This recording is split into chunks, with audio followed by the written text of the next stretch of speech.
Stillman and Company, 1025, 1063, the game streaming live on Twitter, Twitch, YouTube, and Facebook Live. We are live from the Busy Bee Plumbing, Heating, and Air Conditioning Game Nashville studios. We are presented by the Southern Bank of Tennessee on a Fireball Hot Take Friday, and we are live today from the Huber Center here, the brand spanking new Huber Center, right here, Vanderbilt University, where this is the new home of Vandy basketball. So this is the practice facility for Vandy basketball, the offices for Vandy basketball, the weight rooms for Vandy basketball. Again, you really can't see it well on the stream, but I am right up against the end zone to First Bank Stadium here on West End for Vanderbilt. And I got to say this, Candace Lee, the Vandy athletic director, will join us later today on the program. I owe an apology to Vanderbilt. And Ian, you want to know why Ian's here today? But by the way, good to have you back. Do you want to know why, Ian, I owe you? Why I owe Vandy an apology? Probably because they spent some money. Because when they put together this Vandy United plan to build all this stuff, I remember Joe said, they've got $300 million. And I was like, yeah. I've heard that my entire life. And Caroline said, well, they got to do something with the $300 million. And I said, yeah. I've heard this for my entire life. This is nothing new. I said, I want to see shovels in the ground. And when I see shovels in the ground, then I will apologize to Vanderbilt. Well, I mean, now we're in this brand spanking new Huber Center. They just beat UT in basketball. They got rid of Jerry Stackhouse. They got a good coach now. So I got to give them credit. And there's a part of me that sits back here and thinks, if only the old man could see it today, Ian. If only he could see how fine a facility this is for Vandy basketball, and the fact that Vandy is spending money and that Vandy is willing to compete in sports. And I don't think it is an accident that this just happens to be the same year that they beat Alabama in football, where they decided they were actually going to really pony up and spend the money. So I want to start on this today. We need to have a discussion about the number one pick that the Tennessee Titans have. Because I think Titan fans and draft enthusiasts might be setting the bar a little too high. I think they may be overestimating what this pick actually represents. Because not all number one picks are built the same. Just like how not all football championships are built the same. Sure, you win the Super Bowl, you won this Super Bowl, they win the next Super Bowl. But do you really think a team quarterbacked by Brad Johnson would win the Super Bowl in this era against Patrick Mahomes, against Josh Allen or Lamar Jackson or those kind of quarterbacks? You know, when he won his Super Bowl, Tom Brady had thrown for 135 yards or whatever in his first Super Bowl. He wasn't Brady yet. But again, Brad Johnson won a Super Bowl. Not all Super Bowls are the same. And not all drafts are the same either. And this draft, according to the consensus of the gurus and the people that spend all day, every day doing this, is a bad draft. It is a bad draft for quarterbacks, and it is a bad draft for the quote-unquote generationally talented elite players. And yet this Titan fans think that the number one pick is kind of the savior to the franchise, that this is going to be anybody who wants the number one pick. I want your number one pick this year. I want your number one pick next year. I want 6 number one picks down the road so that you can have the honor of drafting Cam Ward, who might not be any good. But there are Titan fans that think that this draft is like the other drafts. Blake Bedingfield wrote at paulkaharski.com when talking about the value of the number one pick, that it, quote, decreases significantly without a franchise quarterback, left tackle, or pass rusher.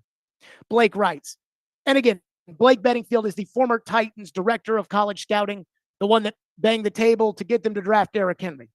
Blake says, looking back to as recently as 2022, with no players worthy of a top of the draft pick, the Jacksonville Jaguars selected a solid but unspectacular player in edge rusher Travon Walker.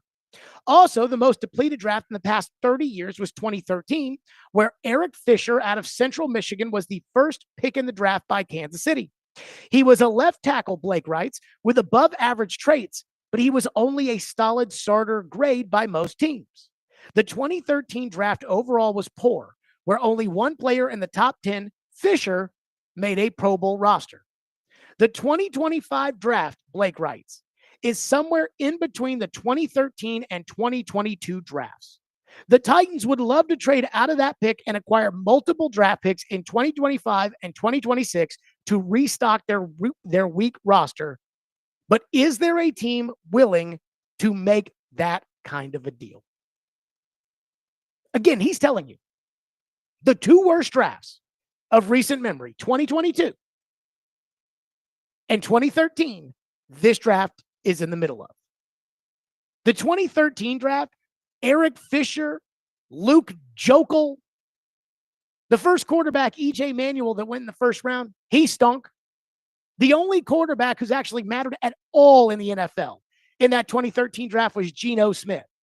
And for all you out there that think that Dak Prescott and Sam Darnold suck, I'd love to know what you think of Geno Smith.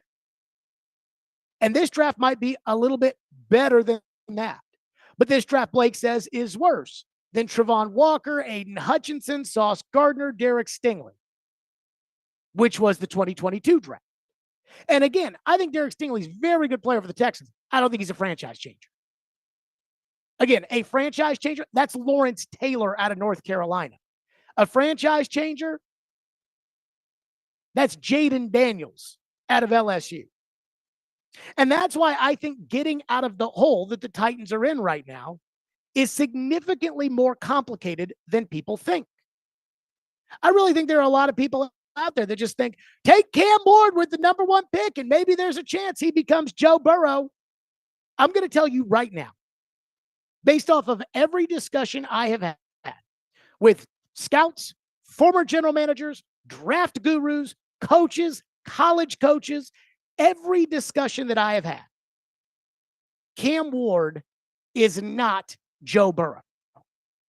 I'd love for the Titans to take Myles Garrett with the first overall pick in this year's draft. But Myles Garrett is not in this class. And I'd love to trade back for a huge haul, the way John Robinson did in 2016, when they ended up trading the number 1 pick and got Jack Conklin and Corey Davis and Derrick Henry and Jonnu Smith out of the deal that they made. But because Joe Burrow's not in this draft, but because Myles Garrett isn't in this class, will another team trade for that kind of haul? Again, Blake Bedingfield thinks probably not. So I am operating under the expectation that neither quarterback in this year's class will be worthy of your traditional first pick, and that no team will pay the absolute Carolina Panther fortune that they paid 2 years ago to move up to number 1. So I'm just saying this because I don't want to sound like a hater. I don't want to sound like I'm saying this because you need to prepare yourself that while, look, it's great to have the number 1 pick. And I was so thrilled when New England beat Buffalo and you lost to Houston because the number 1 pick does give you the maximum option to do whatever you want with the draft that's given to you. But I think people need to slow down a little bit on getting too high about what this particular number 1 pick means. If Joe Burrow was in this draft, I would be ecstatic. I mean, I thought the people in Chicago last year were taking it really, really far. In fact, not a little bit too far. I think they were taking it a lot too far when it came to Caleb Williams. I mean, they were treating Caleb Williams like it was a slam dunk done deal that this guy was going to the Hall of Fame. And that was a little too rich for me. But if Caleb Williams was in this draft, I would be excited about that. Again, I'm not the biggest Caleb guy in the world. And in last year's draft, I'd rather have had, 2 or 3, so I wouldn't have to draft Caleb. But again, Caleb was an elite level prospect. These guys, I mean, everybody is telling you that they're not. Again, these draft gurus, the consensus is Cam Ward's like the 12th best player in the draft, and Shedeur Sanders is like the 17th best player in the draft. And that's in a weak draft. Now, this doesn't mean that the Titans can't rebuild their football team. This doesn't mean the Titans can't get good. Because the last time there was this bad of a draft, Andy Reid and the Kansas City Chiefs found a way into the playoffs the next year. And they had a staffer at the time by the name of Mike Borgonzi. So he was a part of that when they probably sat around in the office and said, oh, why does it have to be this draft that we have the number one overall pick? If we had the number one overall pick in last year's draft, we would have gotten Andrew Luck. But again, that didn't stop Andy Reid from building a championship caliber team eventually. And that's where the Titans find themselves. But for everybody out there that just said, trade back, trade back, trade back, you've got to understand there may not be teams that want to trade up this year because the draft class looks so weak. And if there's anything I've learned about quarterbacks is, yes, quarterbacks will get overdrafted, but if everybody thinks a quarterback stinks, i.e. Malik Willis, they're not going to take him in the first round just to take him in the first round. So, with that being said, I know we're not all going to be on the same page because people are going to say, Jared is just hating. But I hope we understand that this first overall pick, it's very valuable, but it is not the John Elway first overall pick. It is not the Andrew Luck first overall pick. It is not the Joe Burrow first overall pick, and it's not even the Bryce Young first overall pick. So again, lower your expectations for value accordingly. 615-737-1025. That's how we're starting. 615-737-1025 on the program. Boy, everybody's all worked up. Everybody on the text line yesterday, the morning show was all worked up. The midday show was all worked up about the idea of trading the 35th pick for Sam Darnold. Oh my God, Jared. Oh God, he sucks. I have a question for every single person out there that is just poo-pooing what I think is the easiest way out of the crap hole the Titans are in. We'll get to that next. Stillman & Company, 102.5, 106.3 The Game.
It's beautiful when Jared thinks that, like, Jared will come up with some concoction, some idea, and then wow. I'm sorry, Jared. I didn't compare Alex Smith and Sam Darnold's careers before we talked. Jeez, how could everyone not have done that? My God. But if you want to get in, 9-minute run. yeah, but if you want to get into the Alex Smith Darnold thing real fast, again, it's like it just sucks up the oxygen. Alex Smith, he says he was benched. As anybody would remember back then, he was concussed. They were 6-2. He was third in the league in passer rating. And Kaepernick came in and was incredible. And so when Alex Smith was ready to go, Harbaugh went with Kaepernick. And it's hard. Kaepernick was incredible all the rest of that season. Smith was 19-5-1 under Harbaugh. And the year before, if you want to compare Alex Smith and Sam Darnold, I don't think Sam Darnold went on the road in the playoffs and blew out a team with 299 yards and 3 touchdowns, nor did he play in the NFC Championship game, not turn it over, throw 2 touchdowns, and watch his team botch a couple, muff a punt and lose the game to the New York Giants they shouldn't have lost. So basically, Alex Smith played football to lead a team to the Super Bowl and watch the special team screw it up. That's nothing like anything we've seen from Sam Darnold. Did you just hear that from Joe? Apparently, Alex Smith led the 49ers to the Super Bowl now. Or I guess he almost led them to the Super Bowl. So, now we're kind of moving the goalposts a little bit. That was this morning. Again, I pulled up the stats, and I love the fact that Joe's like, what was that stat, Ian? He said that he was 19-5-1 under Harbaugh, Alex Smith was? I think that was right.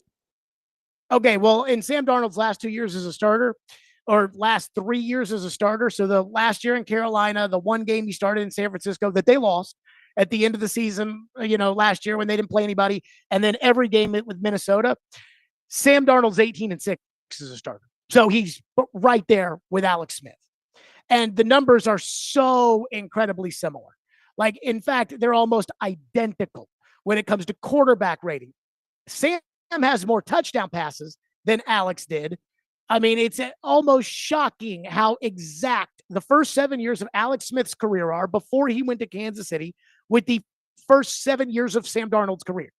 But everybody, for some reason, hates my idea.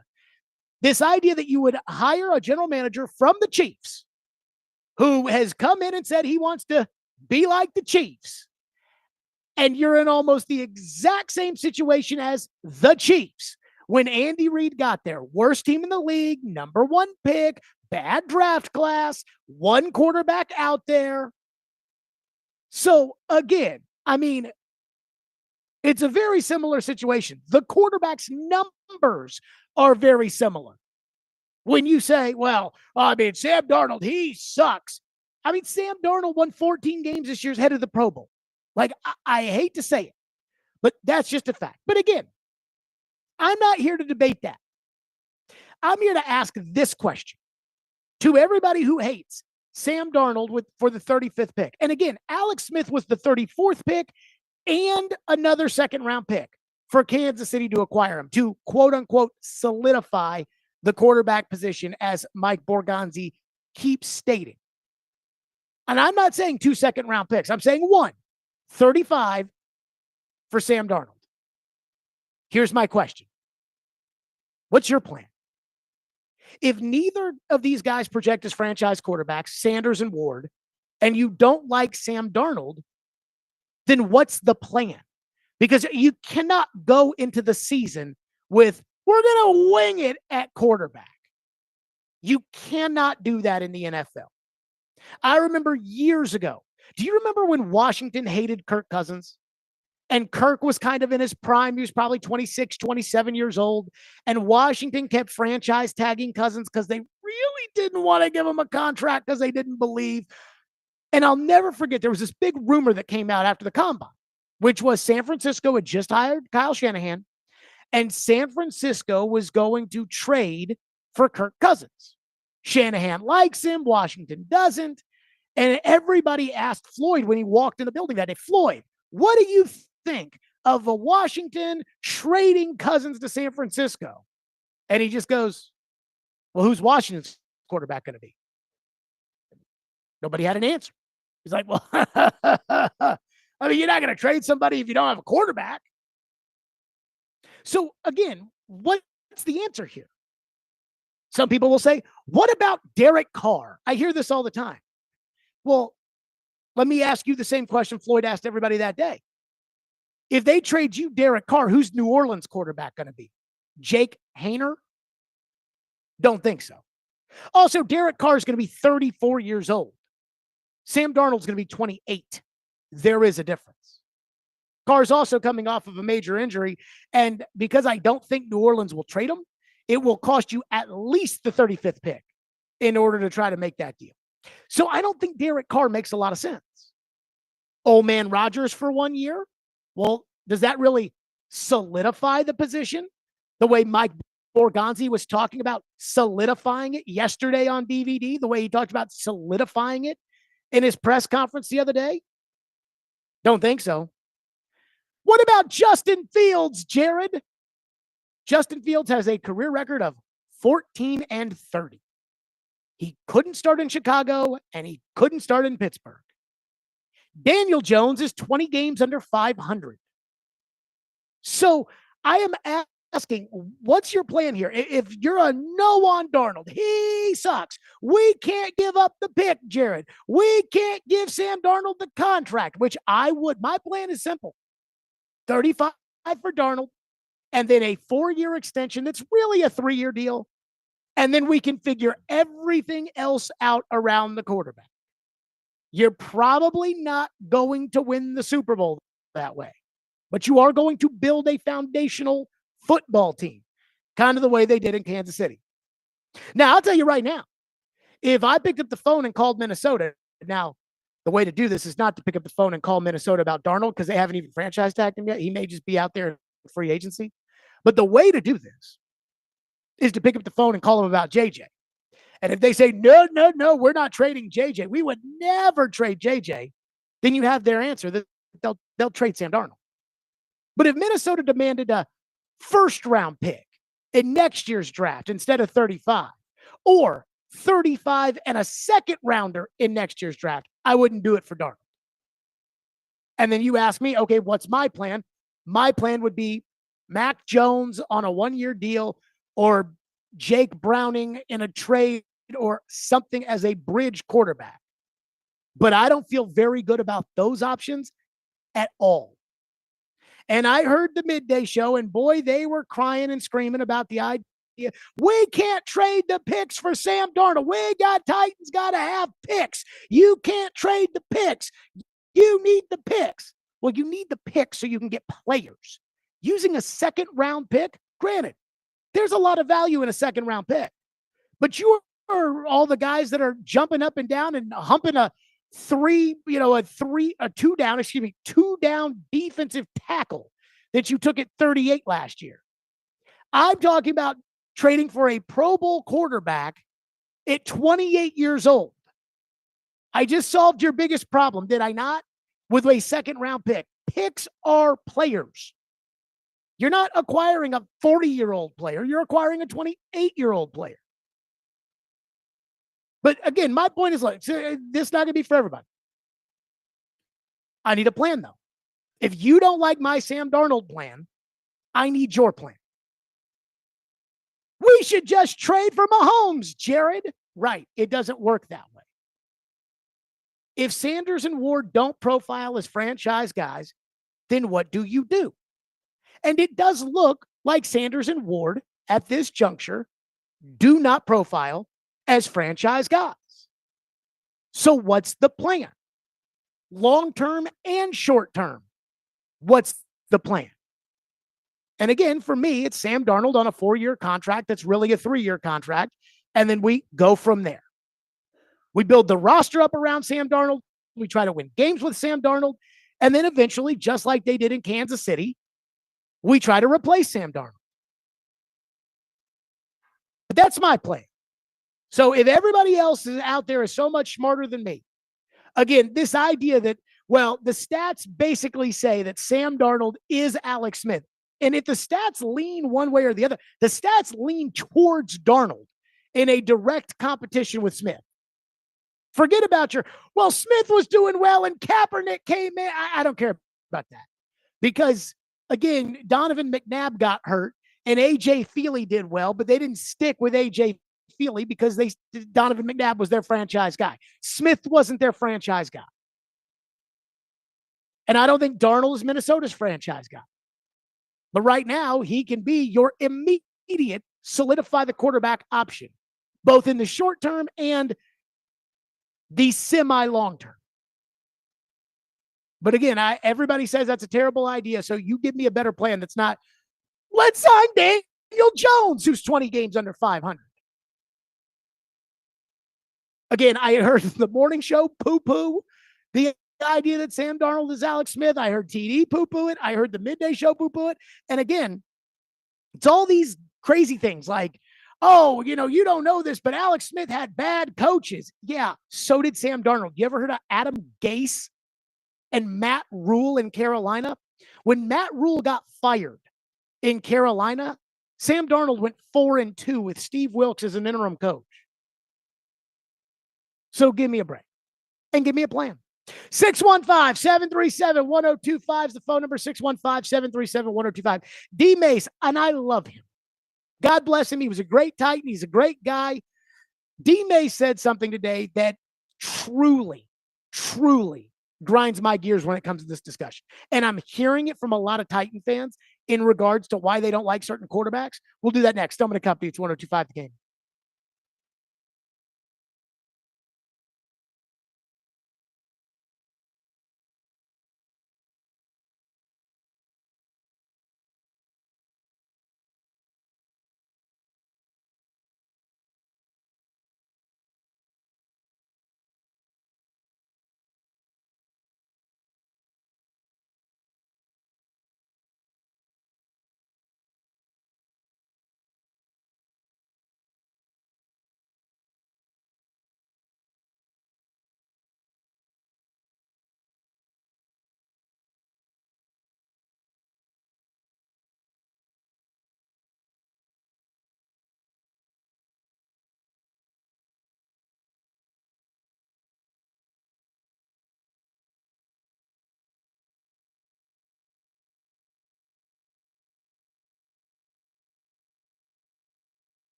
We want you to build this team that you believe is the right way. And if you don't think a quarterback is, you don't think there's a quarterback out there via draft, trade, or free agency that gets us on the path towards where we want to go, don't force the issue.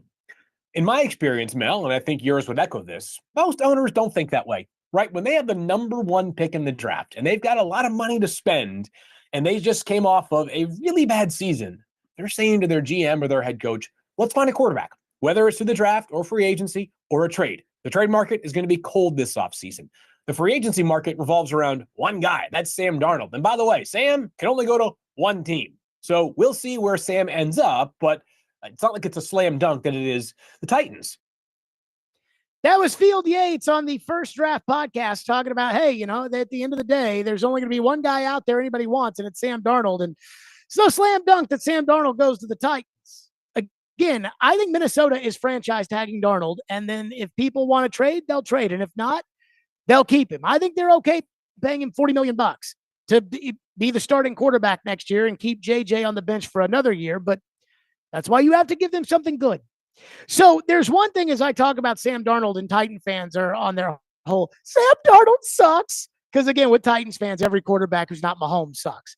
Dak sucked last week when there was that ridiculous, erroneous talk about the Cowboys hiring Deion Sanders and trading it. Dak sucks, and Trevor Lawrence sucks, and they all suck except for Mahomes and Burrow.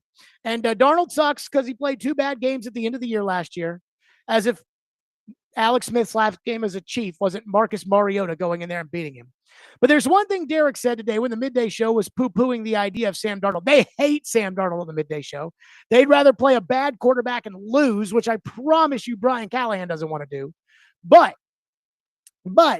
here was a comment D. Mace made about why Alex Smith and Sam Darnold, even though you're bringing in Mike Borgonzi, he wants to build it like the Chiefs, why it's not an apples to apples comparison. Here's what D. Mace said. Here's what I think Jared is missing. Alex Smith went to Andy Reid. I'm going to say that again. Yes. Alex Smith went to Andy Reid. Anybody that goes with Andy Reid has some success at quarterback. Anybody.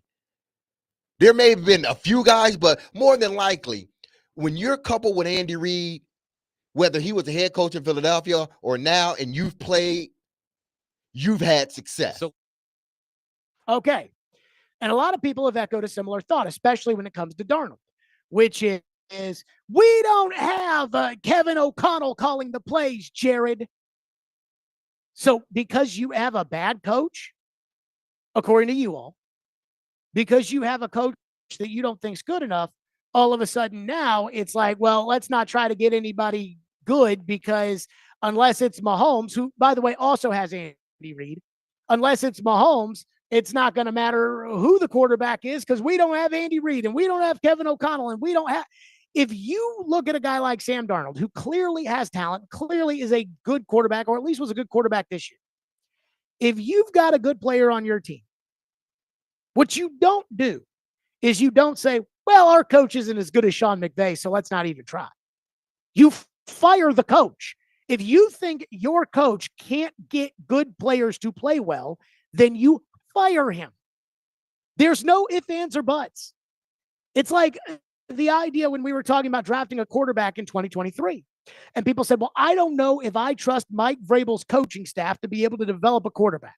And I said, if you don't trust Mike Vrabel's coaching staff to be able to develop a quarterback, then you fire the coach, because developing a quarterback is a hallmark of the NFL. So Darnold, who again has had success in 2 places, 4-2 as a starter that last year at Carolina, had a higher QBR than Aaron Rodgers. So Sam Darnold has had success in the NFL. So we know it's there. But because he had a good coach in Minnesota, we don't think it'll work here. Why? Because you have a bad coach? Then you fire the coach.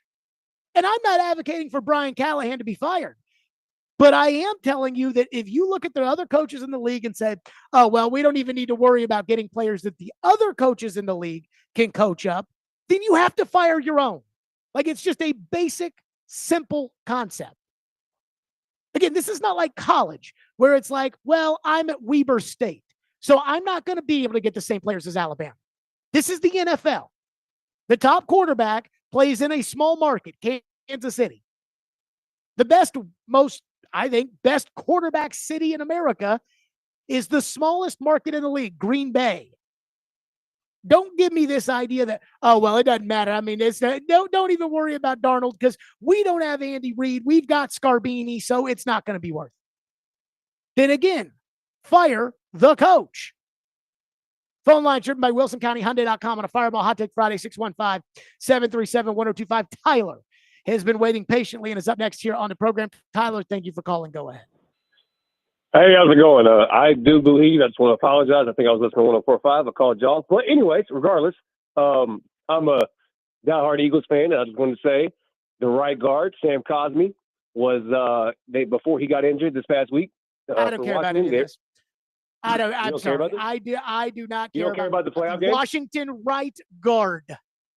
I do not the Washington care. right guard was giving up 17% of pressure, and after he went out, they were giving up 45% pressure. Go call the station you wanted to call and talk about the right guard in Washington. Bum, We're talking about franchise quarterbacks for the Tennessee Titans. Go talk about the right guard and the Kendrick and the Drake beef and all the go over there and do that. This is where the grown-ups come to have the real conversations, the serious stuff. Sit there and tell me like, let me tell you about Washington's right guard here right now on the program. By the way, I can tell you, Sam Cosmi, the right guard of Washington, is the only player worth a crap that they drafted over that period that John Robinson whiffed on picks. You guys said that, oh, you can't fire Rand Carthon because John Robinson ruined the draft. And Washington did the same thing. And because Washington spent appropriately in free agent and not on injured corners in free agency, because of that, they're good now. And you're bad. For whatever that's worth. One texter says, if Justin Jefferson and the head coach of the Vikings are coming as well, yeah. But Sam Darnold won't have that in Tennessee. He's got Calvin Ridley and a coach the Titans aren't even so sure about. Give me Sanders or Ward. Okay, so let me get this straight. And again, I understand the concept. I felt like when I believed in Sam Darnold, it was based off the fact that this year, I said I would die on the Sam Darnold hill this year, and Sam Darnold did his thing. Ian, you got to give me that. You thought Darnold would do better than most people thought. Thank you. So he did his thing. Did I think he'd win 14 games? No. But I did think that Darnold was a good quarterback. And my whole thing was he's been around nothing but bozos. And so go send him to Minnesota where they've got two good receivers and they've got a good coach and you'll see a better player. And that's exactly what you got. And so now you're going to sit there and tell me, well, this team doesn't have any good players or any good coaches. So what's the point? And I'm telling you, if that's the case, then what is Mike Borgonzi here to do? I mean, he's supposed to go get him a good receiver. I mean, think about this. If you trade 35 for Darnold and he's your quarterback, guess what? You can use the number one pick on Travis Hunter. Travis Hunter, last time I checked, pretty good wide receiver, eh? So now you're throwing to Calvin Ridley and Travis Hunter. Is it a better team? You know the answer to that. But again, if the Titans think, if Mike Borgonzi thinks that Brian Callahan is not good enough to be able to solidify the quarterback position with a guy who is a solid NFL starter, then fire the coach. I mean, Sam Darnold is no worse than what, Ian? The 16th best quarterback in the NFL? Oh, I don't know. I'd have to go through. It's hard to know. I mean, that's mid-range. Mid. All right. That sounds about right. Somewhere in the middle. But again, I mean, we're talking about he's definitely not Mahomes, Allen, Jackson, Burrow, Daniels, Stroud, or Herbert, right? Probably not. Although Justin Herbert sucked some serious ass in that playoff game too. Nobody seems to talk about that. But we'll say those first seven, those guys are legit. So if you want to say Dak Prescott's better, Jalen Hurts is better, those guys, I can do that. You're going to tell me Geno Smith's better? Is Kyler Murray better than Sam Darnold? He's more talented. But is he better? Is he more talented? He's got better traits. Sam was a number 3 pick in the draft. He's got better traits. Sam's 6'4". Sam runs a 4.85 at the combine. He doesn't run what Kyler runs, but Kyler's tiny. Better arm talent? I think Sam's got better arm talent than Kyler. I don't know about that. Kyler's definitely faster. That's the only thing Kyler is. Sam's bigger. He's stronger. Again, I think he's a more accurate passer. Come on now. Is Will Levis better? No. Is Anthony Richardson better? Is Russell Wilson at this point in his career better? Is Deshaun Watson better? Is Tua better? Again, I can go down the list. He's a mid-level quarterback. And again, I remember when I complained about having a Super Bowl team around Ryan Tannehill and that Ryan Tannehill could only get you so far. But you don't have that team. You need a mid-level quarterback. In 2013, when Andy Reid was with the Chiefs and they rebuilt the team by doing what Mike Borgonzi talked about, solidifying the quarterback position. When all of that happened, he did it without Alex Smith, a mid-level quarterback. He didn't do it with Brady. He didn't do it with Manning. He didn't do it with Ben or Drew Brees or Aaron Rodgers, the elite quarterbacks at the time. He did it with Alex Smith. Alex Smith was a mid-level quarterback. Teams do not give up elite quarterbacks. So again, that's what Darnold is. People are telling me, oh no, we only got to have this guy or that guy. Sean says, what if we keep the number 1 pick and the third, he says 30 seconds, 35, and played Will Levis another year and went 3-14 again and got another high draft pick and did this all again next year? Yeah, you think Chad Brinker wants to do that? Again, you all know how Amy works, right? This time last year, Rand was the one that went. Rand, fans, we have Rand. Remember that? They went 3-14. What happened to Rand? Remember Vrabel was the guy? John Robinson got an extension. You think Chad Brinker is going to sit there and say, you know what?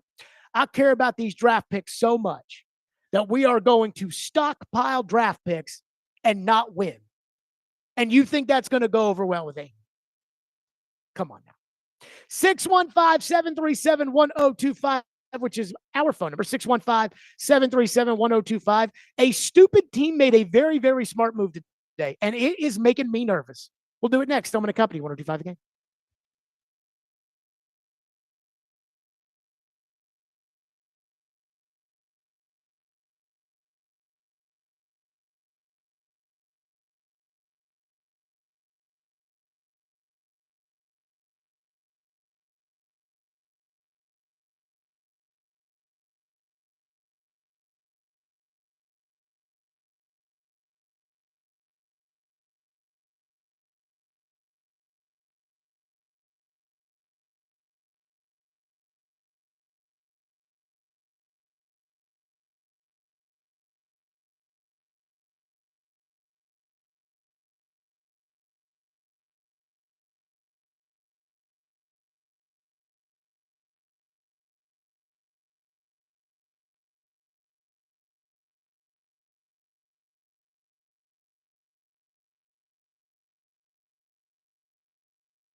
Pete Carroll is back, AJ, with the Las Vegas Raiders. Yeah. How do you feel about this hire by Tom Brady and Mark Davis over there in Las Vegas?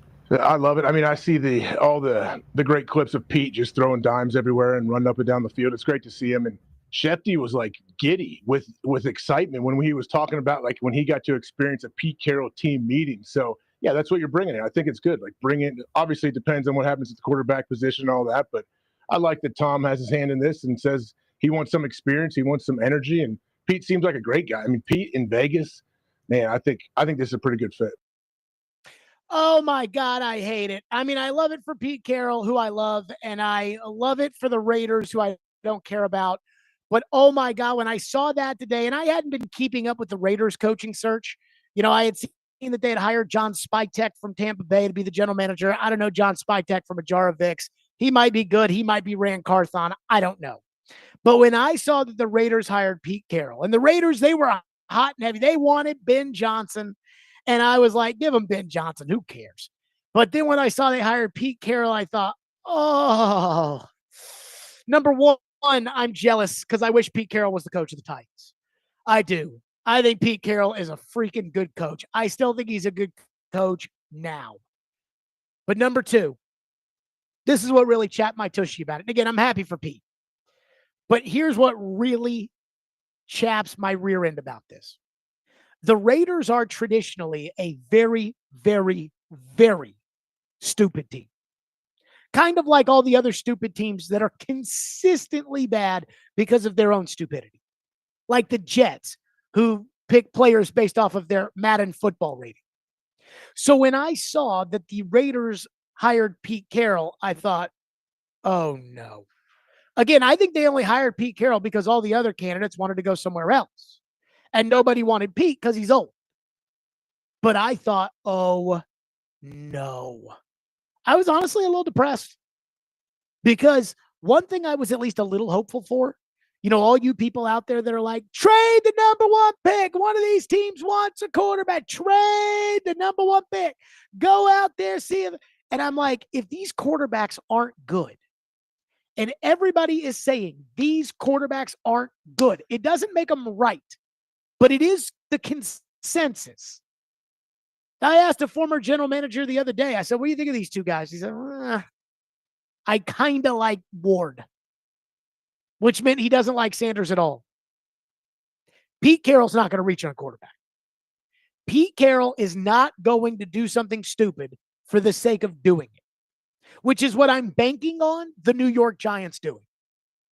Like, again, I can't tell you what the Giants are going to offer the Titans for the first overall pick. And I'm not going to make an assumption. Again, everyone just says things like, trade the first pick. But what if the phone doesn't ring? That happens. Blake Bedingfield said during the Pac-Man Jones draft, they were waiting for somebody to call and nobody did. So, again, I can't just assume what the Giants are going to do, but I have a pretty strong feeling that the Giants are going to take a quarterback because that is the only way that Joe Shane, the general manager there, can justify his existence is, oh no, now we have the answer. We finally got rid of Daniel Jones. Let us get our quarterback. Let's take him. And the Giants might do it because the Giants are stupid. And the Giants are run by stupid people that do things like call Saquon Barkley and say, come on, Saquon, play for less on our team. And we'll put you in the Ring of Honor one day, as opposed to play for more with the other team, go compete for the Super Bowl, and go to the Hall of Fame. But the Raiders, who are traditionally as stupid, if not dumber than the Giants, the Raiders, by hiring Pete Carroll, they're not going to reach on a quarterback. They may not win the Super Bowl because Pete Carroll's the coach. And again, my guess is Spytek is the one calling the shots over there. But Pete Carroll is not going to let them do something ridiculous. And I was very hopeful that that's, in fact, exactly what they would do. So a lot of people have tweeted me, and I've seen some of the YouTube chat and some of the other stuff about Bobby Slowick. So apparently the the Houston Texans have fired Bobby Slowick as offensive coordinator. Boy, Bobby Slowick came under a lot of heat during the season. And some people said, Jared, you wanted to hire him to be head coach. What do you think now? Well, I'm glad you asked that question because number one, the thing about coaching candidacies, both in the NFL and college football, are you better strike while the iron is hot because you don't know where it will be a year from now. It is the same as politics. Remember when Ron DeSantis was a shoo-in for the Republican nomination? I do too. But again, you get your shot and either it works or it doesn't, which takes me back to Slowick. I thought Bobby Slowick was a good coach with what he did that first year with CJ Stroud in that offense. I actually think Bobby Slowick was a good coach with what he did with CJ Stroud the second year, even though the offense regressed.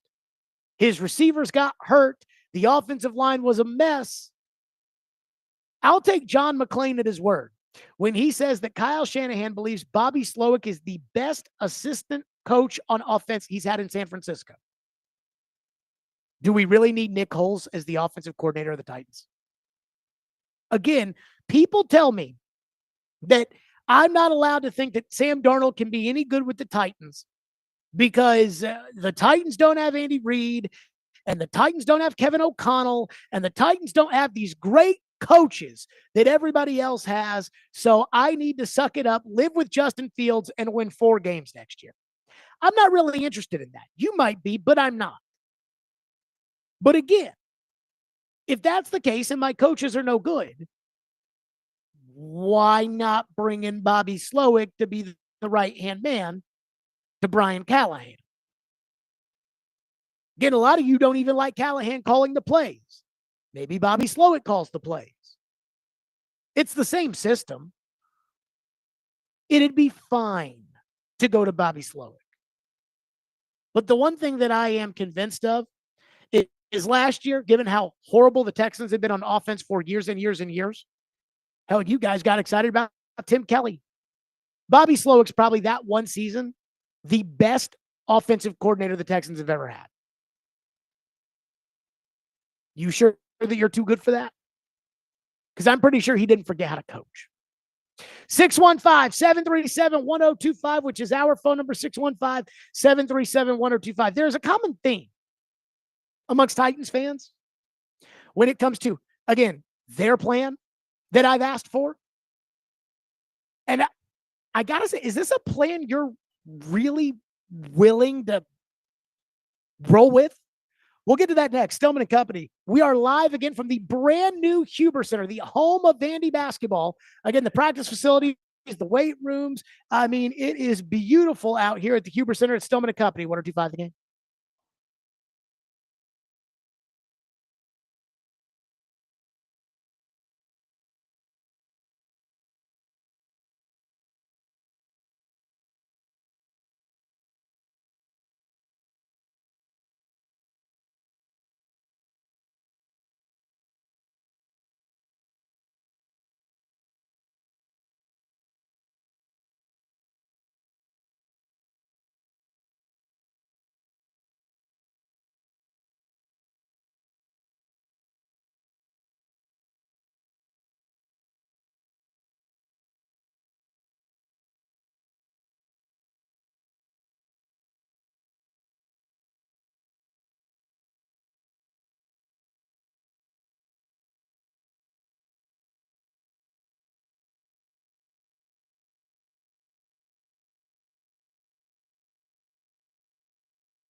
Stillman and Company, 1025, 1063, the game streaming live on Twitter, Twitch, YouTube, and Facebook, live on a Fireball Hot Take Friday. We are presented by the Southern Bank of Tennessee, and we are live from the Busy Bee Plumbing, Heating, and Air Conditioning Game National Studios, which today is the brand new Huber Center here at Vanderbilt University. Again, I am in the lobby of the Huber Center, and I am right up against the end zone. I mean, you can literally see the end zone. The end zone is probably 20 yards away from me right here. And then we got the practice facility for men and women's basketball, the weight room, the locker rooms, the offices. It is beautiful. Gentry Estes actually just stopped by. The other person who actually believes in Sam Darnold around here, in Gentry Estes. So I got to tell you, I said earlier today in the program, I said, my plan is to trade 35 for Sam Darnold and then build the team around Darnold for the next 3 years while looking for the ultimate replacement for Sam Darnold. Now, I'm not going to do what Atlanta did and, say, hey, this is my franchise guy, and then turn around and draft somebody that year. But I'm probably going to do, I don't know, what Kansas City did. Build it around Alex Smith, get a good team, get a good culture, and then find a guy you love and then get him. That's what I would do. But I said, if you don't like that, because, boy, people are like, oh, no, Darnold, he sucks. Oh, no, Jared, we suck. We can't get Darnold. If you can't do that, give me your plan. So I took a screenshot of the text line in which this just, Ian, I don't know if I can do 2 months of this. What, Darnold? No, 2 months of Titan fans in the court. This is like a coaching search. The number one pick? So here's what people have suggested in the text line. And this must have been 20 minutes. I can't remember. I took a screenshot because it was all at one time.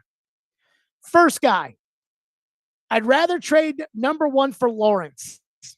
Ooh. Second guy, Jake Browning and a draft pick. Oh, boy. Third guy, I understand your concern on Fields. The fact that he stinks, yeah, that's a concern.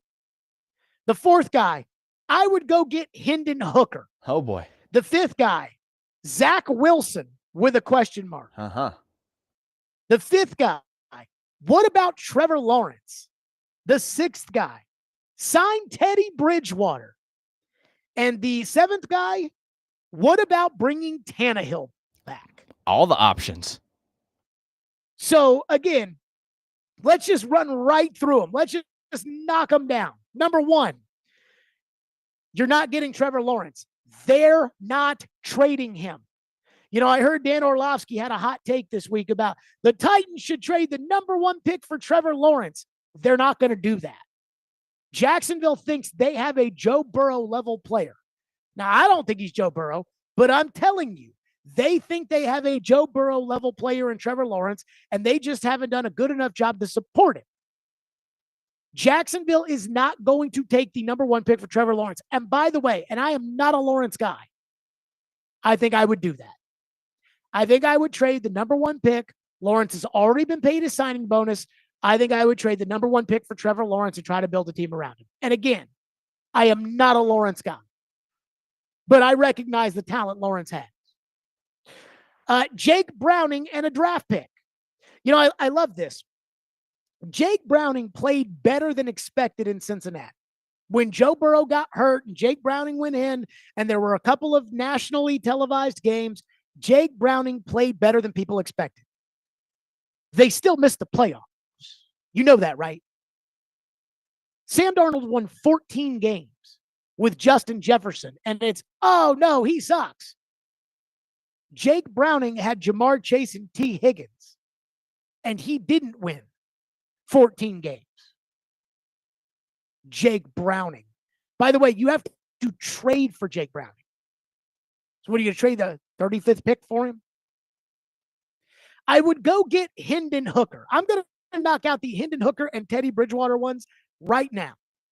Don't you think Jared Goff is kind of an Alex Smithish quarterback?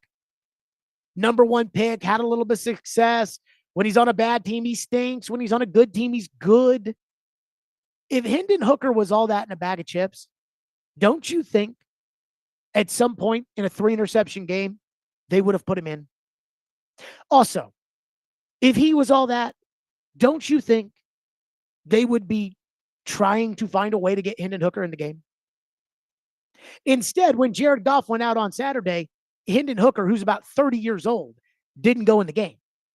Teddy Bridgewater, who was coaching high school football this fall, went in the game. So no, I'm not interested in running Hendon Hooker out there. When it comes to Fields and Hooker and these unknown nobodies, it's like putting Levis back out there. Zach Wilson, again, I don't even know if Zach Wilson has won 14 games in his career. Sam Darnold won 14 games this year. And then when it comes to signing Tannehill back, I mean, I think I'd be interested. Again, if I was looking for a 1-year thing, I think I would be interested in Tannehill. Like, I know people don't want to hear that. I think I would be. The problem is he's 36 years old. He didn't play football this year. I'm not sure he wants to come to a team where he has no shot of winning. And what good does that do you long term? What good does that do you short term? Zach Wilson's won 12 games. 12 games in his entire career. Sam Darnold won as many games as Justin Fields has in his entire career, and he won more games than Zach Wilson has. And that's what you guys want. You guys want to win the deal. I want to win a game. Do you see the difference? I understand the idea of getting the most value possible all the time. I get it. But at the end of the day, is it about value or is it about getting players that help you to win? If this was the stock market, I'd be making a fortune on Sam Darnold. Because I was saying this about Sam Darnold last year. I said if I were the Dolphins, I wouldn't pay Tua. I would give Tua $30 million and not a penny more. And the second that Tua says, well, I mean, we deserve 50, I'd say, well, I'll just go get Sam Darnold. And everybody laughed. Phone lines are driven by WilsonCountyHyundai.com. Ken has been waiting patiently and is up next on a Fireball Hot Take Friday. Ken, thank you for calling. Go ahead. Yes, I was curious, how would you compare Jackson Dart of Ole Miss to Shedeur Sanders and Cam Ward? And I'll listen. It's funny that you say that. I have not studied Jackson Dart. I mean, again, we talked about this with Levis and we kind of brushed it off. The guy couldn't beat Kentucky at home, which does concern me. But I talked to a college coach today, and this college coach has been banging the drum pretty hard for Jackson Dart. He thinks the two best passers in the draft are Jackson Dart, Will Howard, and then Ward. Again, he's a college coach. He's not a pro personnel guy. He's not even a pro coach. He's a college coach. But he's told me, he goes, I think Jackson Dart 1, Will Howard 2, and Cam Ward 3. And again, I couldn't tell you if Dart is good or not good, but nobody is looking at Jackson Dart as Joe Burrow. And that's why, again, all number one picks and all quarterbacks are not built the same. But the one thing we have to understand when it comes to drafting a quarterback is once you decide, hey, this is our quarterback, now he does go up against Joe Burrow. And you don't get bonus points because you took a guy in a year that it wasn't a good draft class. So, well, CJ Stroud was in a good draft class, so Tennessee starts the game with 4 extra points. That's not how this works. In fact, if you draft Cam Ward number 1 overall because it's 2 years further along and he went number 1 and Stroud went number 2, you would be paying Cam Ward more money than Houston would be paying CJ Stroud, which is on some level depressing. Oh my God. I think the text line, I think it's just getting wild and wild, more wild. Ian, we have somebody who wants Joe Milton on the Titans. Oh, Joe Milton. Of course they do. Who doesn't want Joe Milton? Did you see that? I did see that game. I mean, come on. He secured the number 1 pick. And he's a VFL. Well, I will say this. If you just watched week 18, Joe Milton did play better than Sam Darnold. I will give you that. In week 18. That 1 week, yes. Joe Milton did play better than Sam Darnold. 615-737-1025. Corey Curtis, News 2, joins us next live from the brand spanking new Huber Center here on the campus at Vandy for the Vandy basketball programs. Also, how great is it for Vandy? They're opening this thing right after they beat UT. Stillman and Company, 102.5, 106.3 The Game.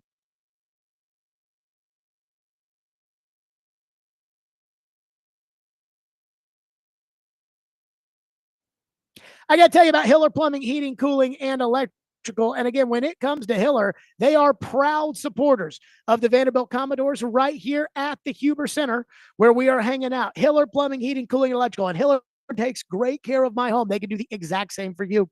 Hiller has been in business since 1990. They are family owned and operated. And Jimmy Hiller was recently named amongst the most admired CEOs because of the way he truly cares for his team and his clients.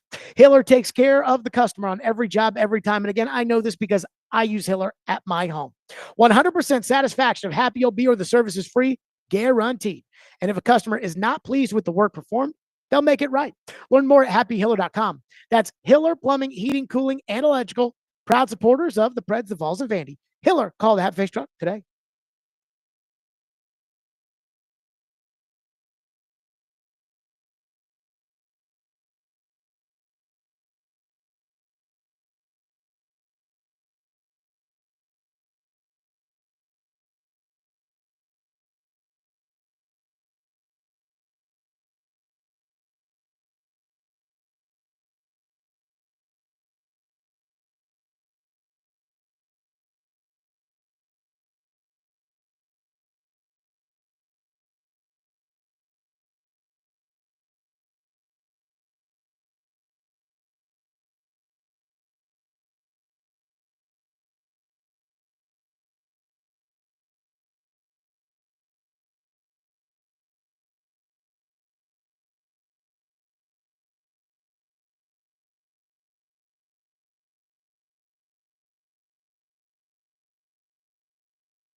Stillman and Company live at the brand spanking new Huber Center here, the home of Vandy basketball, their new practice facility. Again, it is freaking beautiful.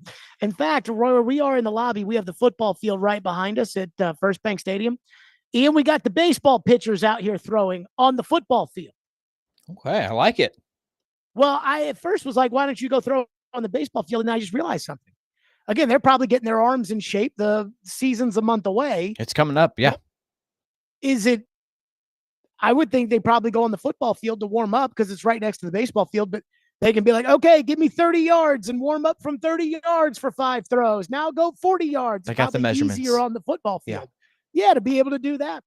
Corey Curtis, News 2, joins us now on the program. You know, Corey, it's funny.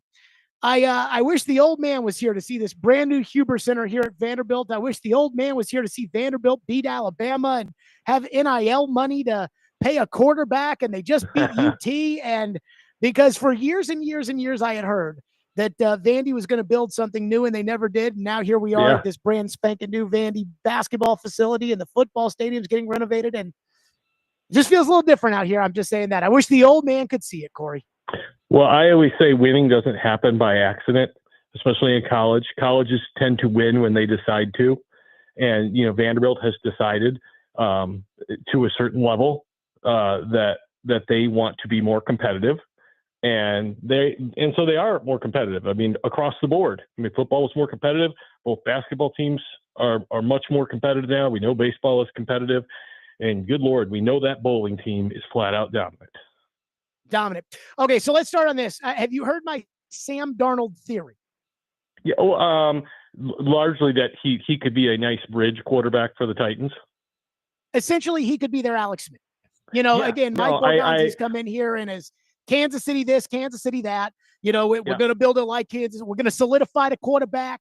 And again, I see Darnold. They traded 2 second-round picks for Alex Smith. I don't think I'd trade 2 second-rounders for Darnold. No. But I would trade the 35th pick for Sam Darnold. I would sign him to a 4-year contract. It's really a 3-year deal, and then build my team and ultimately look to do what Kansas City did, which is fall in love with a guy and take him and then have him sit behind Sam eventually and then transition it one way or another. And boy, I've gotten a lot of blowback, Corey. What's your thoughts on that? Well, I think I've been thinking a lot about the quarterback situation and what the right move is. And first, I will say, if you think Cam Ward or Shedeur Sanders is the next Patrick Mahomes or Jaden Daniels, then you have to take him. But I don't know that anybody absolutely feels that way at this point.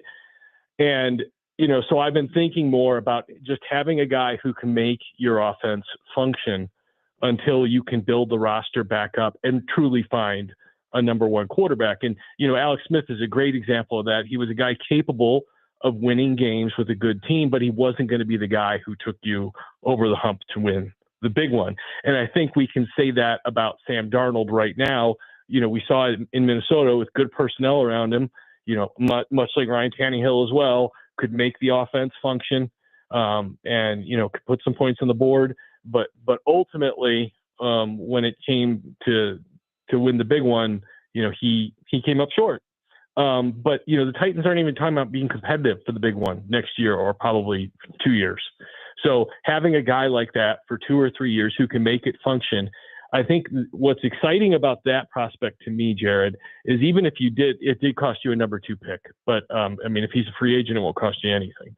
But say, let's just, for the sake of this argument, say you trade your number 2 for him.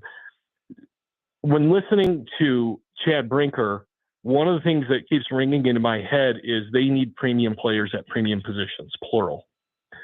And so I don't think that they can afford to trade out of like the top 8, but if they could trade back to 2, 3, 4, 5, whatever, and still be in the position to land a premier player at a premier position and garner draft picks, because what else did they talk about wanting to have, 10, 12 top 100 picks in the next 3 years. And this is the way you acquire those picks, really, because I don't know that they've got a lot of players on the roster that they can trade to get those picks. I think it frees them up to do that. So I think when you're talking about the strategy that they're going to employ, that's the one to me where I'm leaning that they go. So I guess that's my really long answer to, I kind of agree with you. Yeah, and I want to echo your thoughts, which are if Ward or Sanders is the guy, then take him. I got no problem with that. If Drake May was in this draft, I would draft Drake May with the #1 overall pick. If Jaden Daniels, Caleb Williams, if those guys were in this draft, I would be taking them #1 overall today. In fact, if Anthony Richardson was in this draft, I would be taking him #1 overall, and I would be running to the podium, and I would be saying Ryan Tannehill or Jake Browning or Gardner Minshew or whomever will be our starting quarterback this year. And I'd have sat Richardson on the bench, which, again, it's hilarious to think about the fact that Chris Ballard came from the Chiefs, because that did stand out to me when Mike Borgonzi talked about the discipline they had in Kansas City with Mahomes when they didn't play him before he was ready. And I do wonder if people are glossing over that. I value sitting the quarterback. I think that, again, Rodgers sat, Brady sat, Steve McNair sat, Mahomes sat. I think there's something to this. I just don't see a better option for the Alex Smith, Jared Goff bridge from terrible to get good than Sam Darnold in this year's class. Well, I mean, if there is, find me him, okay, and then tell me why he's that much better. Because if there's a quarterback who's really that much better than Sam Darnold, I got to tell you something. He's not available. Team's not going to let him go. We're already talking about Minnesota and do they hang on to Sam Darnold, all right? I mean, because he was that good during the season. We saw him here at Nissan Stadium. He was good, played well, made plays. Did he play well the last 2 games? No, he did not. And, so that's, some buyer beware there. But again, I hate to be the negative Nelly here. We're not talking about going out to compete for the Super Bowl. We're talking about a guy running the offense, making you competitive, allowing you to win games and develop players in a functional environment. Because that was one of the problems with last season is you missed so many plays with the quarterback position that it didn't allow your offense to function and your players to truly develop like you needed them to. Corey Curtis, News 2 is with us on the program. What do you make of Titans fans that are like, let's go get Justin Fields, Jared? Look, I'm a Bears fan, all right? And I didn't hate Justin Fields. He is an incredible athlete. But do you think he is a match for what Brian Callahan wants to do at all? And I know you could say, well, coach has to adjust to his talent. And so he would certainly have to do that. But, Justin Fields is a running, and I would not call him an efficient quarterback, would you? No, I think he stinks. Okay.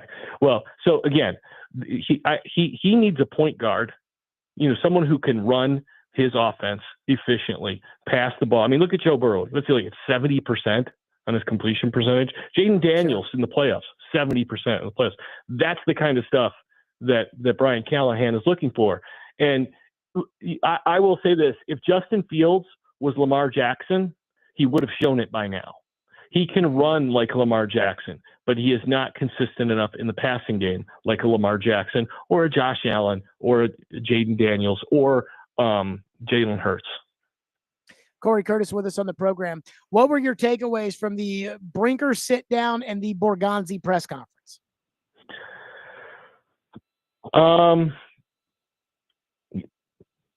But my takeaway from the Brinker sit down is I really feel like he was thrust into the situation, and I don't believe he backstabbed anyone to get that position, judging by the way he spoke to us. That's my take, and he just put his plan into action. I understand everybody's all upset about power structure. I'm not it. I mean, Jared, you have a boss, all right? And if he tells you you can or can't talk about something on a show, that's the way it is. But it's your show and you're going to talk about what you want to talk about.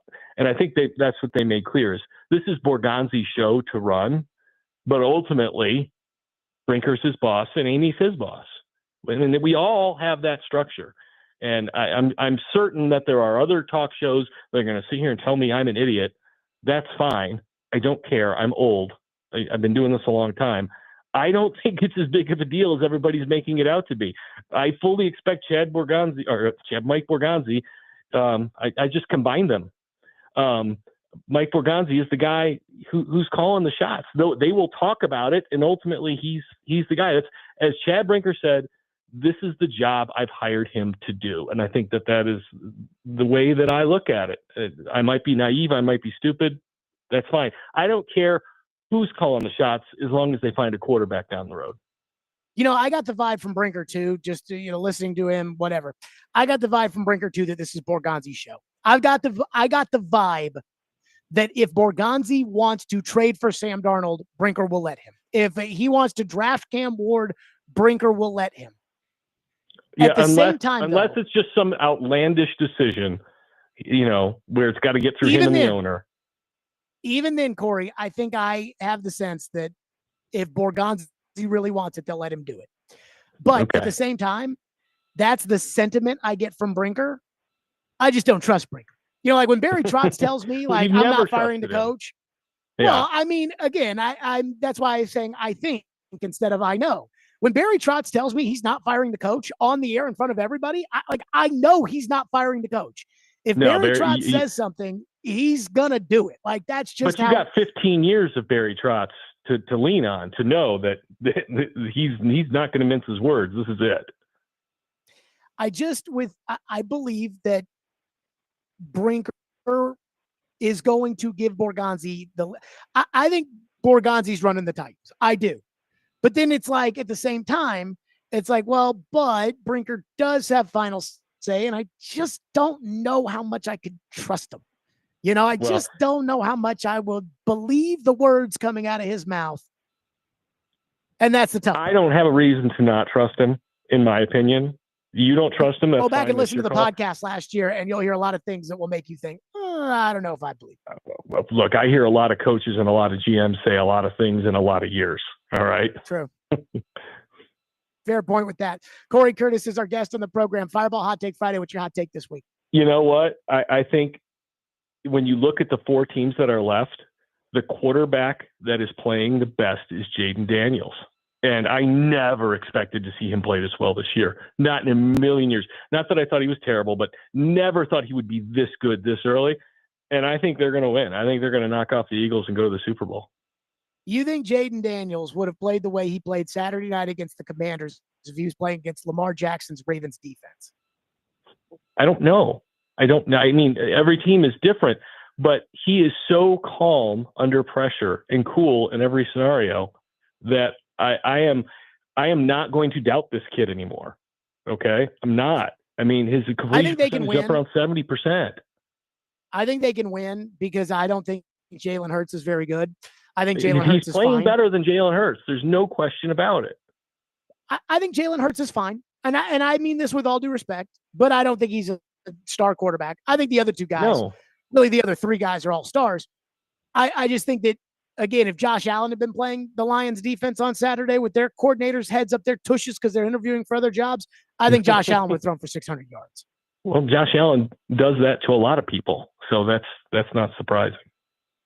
Corey Curtis, News 2, as always on our program. Corey, I can't believe how much we agreed.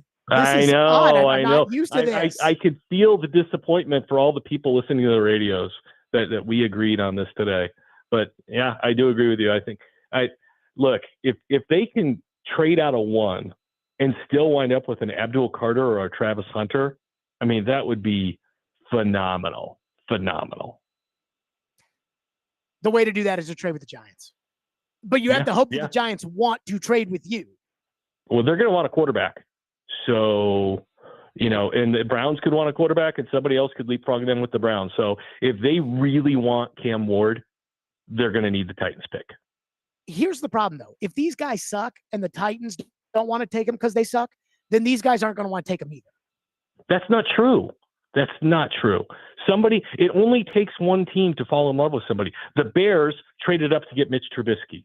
I don't think anybody else was. That is true. Tim Tebow did go in the first round. Corey Curtis, News 2, as always. Stillman and Company. Great stuff, Corey. 615-737-1025. Speaking of these quarterbacks, a lot of people seem to think that these quarterbacks are getting drafted at the top simply because they're quarterbacks, even though these guys don't even have them. The guys that think they're going to get drafted don't even have him ranked that high. I don't know. We'll get to that next. Stillman and Company, 102.5 The Game.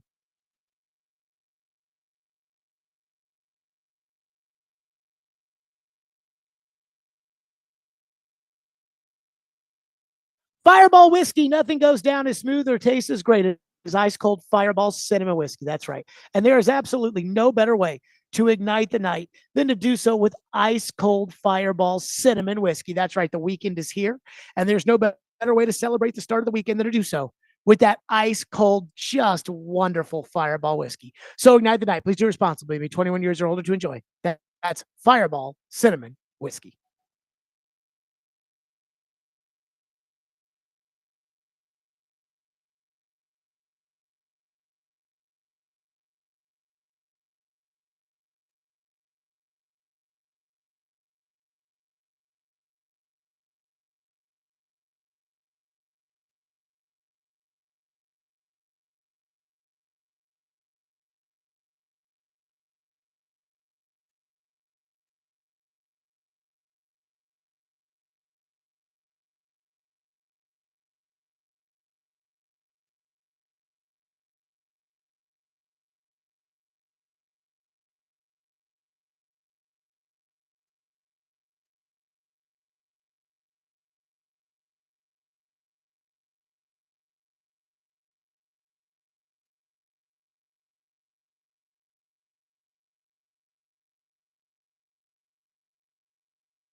We want you to build this team that you believe is the right way. And if you don't think a quarterback is, you don't think there's a quarterback out there via draft, trade, or free agency that gets us on the path towards where we want to go, don't force the issue. In my experience, Mel, and I think yours would echo this, most owners don't think that way, right? When they have the number one pick in the draft and they've got a lot of money to spend and they just came off of a really bad season, they're saying to their GM or their head coach, let's find a quarterback, whether it's through the draft or free agency or a trade. The trade market is going to be cold this offseason. The free agency market revolves around one guy. That's Sam Darnold. And by the way, Sam can only go to one team. So we'll see where Sam ends up, but it's not like it's a slam dunk that it is the Titans. That was Field Yates on the First Draft podcast. And again, talking about, hey, owners don't like the idea of, yeah, we need to get a franchise quarterback, but there's not really a franchise quarterback in this draft. And then the owners turn around and say, go draft a quarterback and make him a franchise quarterback. And unfortunately, normally I say that's not how this works. That's exactly how this works. The owner, when there's no franchise quarterback, goes to the GM and says, go get me a franchise quarterback. But there's no franchise quarterback to get. Well, go get me one anyways. And that's what happens. So Field Yates on the First Draft podcast with Mel Kiper Jr., they were talking about Mel's latest mock draft. Mel has the Titans drafting Cam Ward with the number 1 overall selection. And even though he's 17th on Field Yates's board, he says, well, in this class, maybe you do take Cam Ward number 1. Here's what he said. I have described Cam Ward because the conversation has started to bubble up a lot. Is he a number 1 overall worthy pick? Well, not every number 1 overall pick is created equally, right? The Chiefs took Eric Fisher back in 2013. Eric Fisher's not going number 1 overall in very many drafts, but he went number 1 that year because of the need and the rest of the class. I think Cam Ward is a passable number 1 overall player, but clearly wouldn't have been number 1 overall a year ago or the year prior to that, maybe even the year prior to that. Okay. So he's saying, hey, not all number 1 picks are the same. And Cam Ward is 17th on my big board in this draft, and he would not have gone number 1 last year. That would have been Caleb Williams. He wouldn't have gone number 1 the year before that. That was Bryce Young. And he probably wouldn't have gone number 1 the year before that, and that was Trayvon Walker. But go ahead, Titans. Take Cam Ward number 1 because you need a quarterback. I like Field a lot. And I hope we get Field on at the Super Bowl because I think it's one of the better interviews we do every year. But boys, that's bad business. I'm just going to tell you right now, that is bad business. Well, we don't think this guy is very good, but he's the best of the group, so we have to take him, is something that grown-up teams do not do. It's what irrational and impulsive teams, like the Browns with Jimmy Haslam, that's what they do. Again, remember, there were the Saints thought they were getting Deshaun Watson. The Falcons thought they were getting Deshaun Watson. And all of a sudden, it came back with, hey, Cleveland's going to give fully guaranteed money. Enjoy Cleveland. And I don't even think I think the Saints are okay. I don't even think the Falcons are the most grown-up team.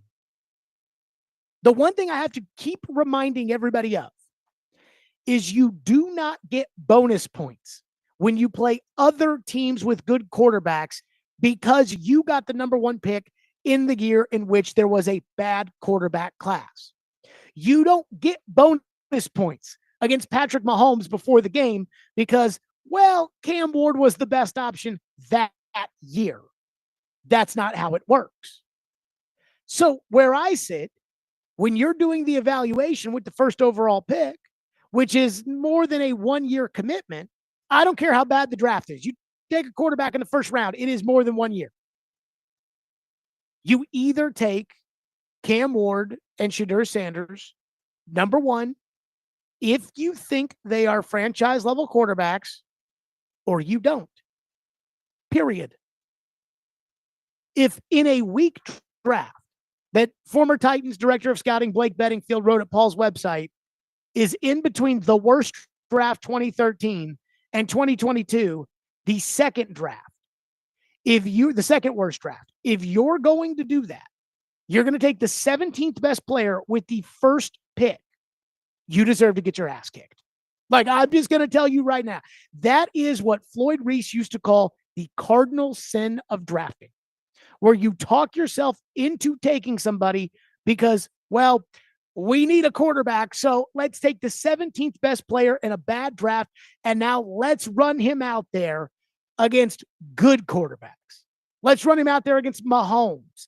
Let's run him out there against Allen. Let's run him out there against Lamar. I mean, I believe, and I could be wrong about Ian, I believe you play the AFC West next year. So that means that you would be running him out there, the 17th best player in the draft at quarterback. And again, a weak class. You would be running him out there against Mahomes, Herbert, and Bo Nix. That's not what the smart teams do. That's bad business. Again, this seems to be a weak class. And that's why I'm nervous that a team like the Giants won't trade up for a quarterback, because they will have Cam Ward ranked 8th on their board, and they'll say we can take him 3rd, but we're not going to trade up to 1 to take him. But you can do better than the 17th best player in the draft. If you do the evaluation and you don't think these guys are franchise quarterbacks, you do not take them. Pittsburgh took Kenny Pickett with the 20th pick. If Pittsburgh thought Kenny Pickett was a franchise-changing quarterback, they would have moved up in the draft to take him. They gave 19 clubs a shot at taking him. It wasn't some calculated risk where they said, you know, we've got all the intel on all the teams in the league, and our intel says they're going to take Bobby, and they're going to take Johnny, and they're going to take Stevie, and they're going to take this one, and they're going to take – no. They said, we want Pickett because we probably think he's the 20th best player in the draft, or he's the 23rd best player. He's the best quarterback in this draft. We think he might one day be okay. We'll take him if he gets to us. That's the approach.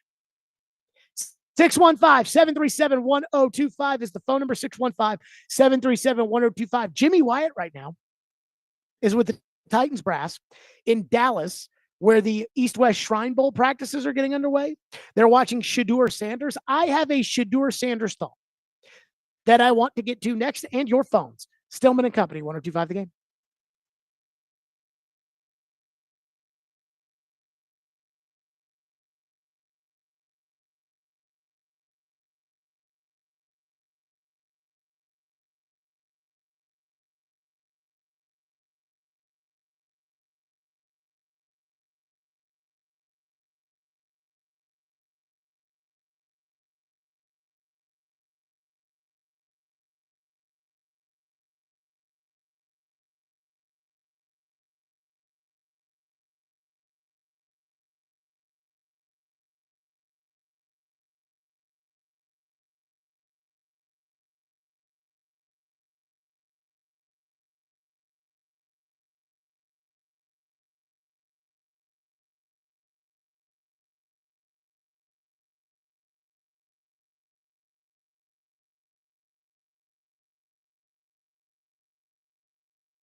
So the bottom line is the right tackle spot to me is the biggest need area for this football team. Quarterback, if you go there, there's other options. And I'll bring up J.J. McCarthy's name. J.J. McCarthy is only 21 years of age. Okay. He'll be 22 January 20th. He's a year younger than Shedeur Sanders and Cam Ward. Okay. He was hurt. He was back. He had surgery out this year. Did a great job at Michigan over a 2-year period. Won a national title. J.J. McCarthy would have a higher grade based on where he was last year. His grade is higher than what I have on Shedeur Sanders and Cam Ward right now. That was Mel Kiper Jr. Again, for the people out there that are Ward Sanders, let's go, baby. Remember, J.J. McCarthy, the 10th pick that you took a right tackle over to play left tackle. J.J. McCarthy, according to Mel, better grade than the two guys now. Let's go to your phones. Phone lines are by WilsonCountyHunter.com. Kinston is up next here on the program. Kinston, thank you for calling on a Fireball Hot Take Friday. You go ahead. What's going on, Jared? Calling in, I heard you talk about the rankings of Cam Ward being the 17th best player. Look, I don't understand. I can see Shedeur, right? First time I saw Shedeur last year, I was like, that's a second, third round guy, just off the athleticism. But I think he's a first round pick. I don't know, and I'm not a pro. I don't understand how you can watch Cam Ward play specifically last year. That's anybody, and not say that guy's a first round pick. First, if Anthony Richardson could go fourth, and I know that's probably not the best example, Cam Ward can go number one overall. Cam Ward is better than anything that I saw J.J. McCarthy do at Michigan. And he's right up there with Penix that came out of Washington. But here's what I'll say about these rankings. And this is just, I'm going to use PFF. This is just PFF, right? So take it with a grain of salt. But I look back at their final rankings last year that came out 4 days before the draft. Their top two players were Caleb Williams and Drake May. Do you know where Jaden Daniels and Bo Nix were per them? The 21st and 28th ranked players. So these rankings, and, you want to take the people that do it for a living at their word because they know more than you. But Cam Ward being 17th, I just watched the guy play. He has everything you need. I don't see how he's not a top 10, top 5 pick, and I hope we pick him in April. Thanks, Jen. Yeah, here's my problem with Cam Ward, though, that you wouldn't have this problem with Jaden Daniels. And it's a similar problem I have with Shedeur. They didn't beat anybody good in college. Like, Cam Ward never beat anybody good. Think about that. Shedeur Sanders never beat anybody good. Just because they did better than people thought Colorado was going to do doesn't mean that he ever went on the road and beat a good team. Now, they played a good team in the bowl game and got spanked, whereas Jaden Daniels beat Nick Saban in Alabama. You see the difference? Like, I mean, that is something that does matter to me. Like, I think we need to remember that Cam Ward did his damage in the ACC, which is a weak conference. And again, he lost to Georgia Tech and Syracuse. I got to tell you, I have concerns that when it gets better with Cam Ward, the competition, he's not. I have a concern that he's like a little bit better version of Levis. That is my big fear. One texter says, Jared, in large part, I agree with you on the Sam Darnold train. My only thought is that if you know that you can't win the Super Bowl with Sam Darnold and you want him to bridge your team to the future, are those couple more wins that he could get you worth keeping your second round pick and getting another quarterback? I know you hate Fields, but wouldn't it be worth it to keep your second rounder and a couple less wins if you know you can't win the Super Bowl? So let me start here. I don't think you can win the Super Bowl with Jalen Hurts, but we're going to see. I think if Jalen Hurts was on a better team, I think that if a better quarterback was in Philadelphia, the Eagles team is so good that they probably would win the Super Bowl. I think that if you strip the quarterbacks off all these teams, the Eagles are by far the best team of the 4 that are still left. But we're going to see if you can win a Super Bowl building a team around a second-tier quarterback in Jalen Hurts. That being said, I think there is value in building your team. And I think you have to have a quarterback in order to do that. I mean, I think that everybody looks crappy and every coach looks bad and every general manager looks awful and everything looks, when your quarterback is as bad as your quarterback was last year. I don't think Brian Callahan is that bad of a coach. Now, I'm not convinced he's a good coach, but I'm not convinced he's that bad of a coach. But when you, again, have such a bad quarterback, I think it affects everybody. What I want to do is I want to build a winning team that gets to the playoffs and gives you a chance. And then I want to fall in love with a guy that I can go up and get the way Buffalo did, the way Kansas City did. And we need to stop worrying about if Sam Darnold comes in here and wins too many games, then the pick's not going to be high enough the next year to get a quarterback. Again, of the four teams that are left, 3 teams in the NFL, 3 teams made the playoffs the year that they drafted their quarterback. Philadelphia made the playoffs the year before they drafted Jalen Hurts. They made it in 2019, drafted Hurts in 20. Buffalo made it in 17. They drafted Allen in 18.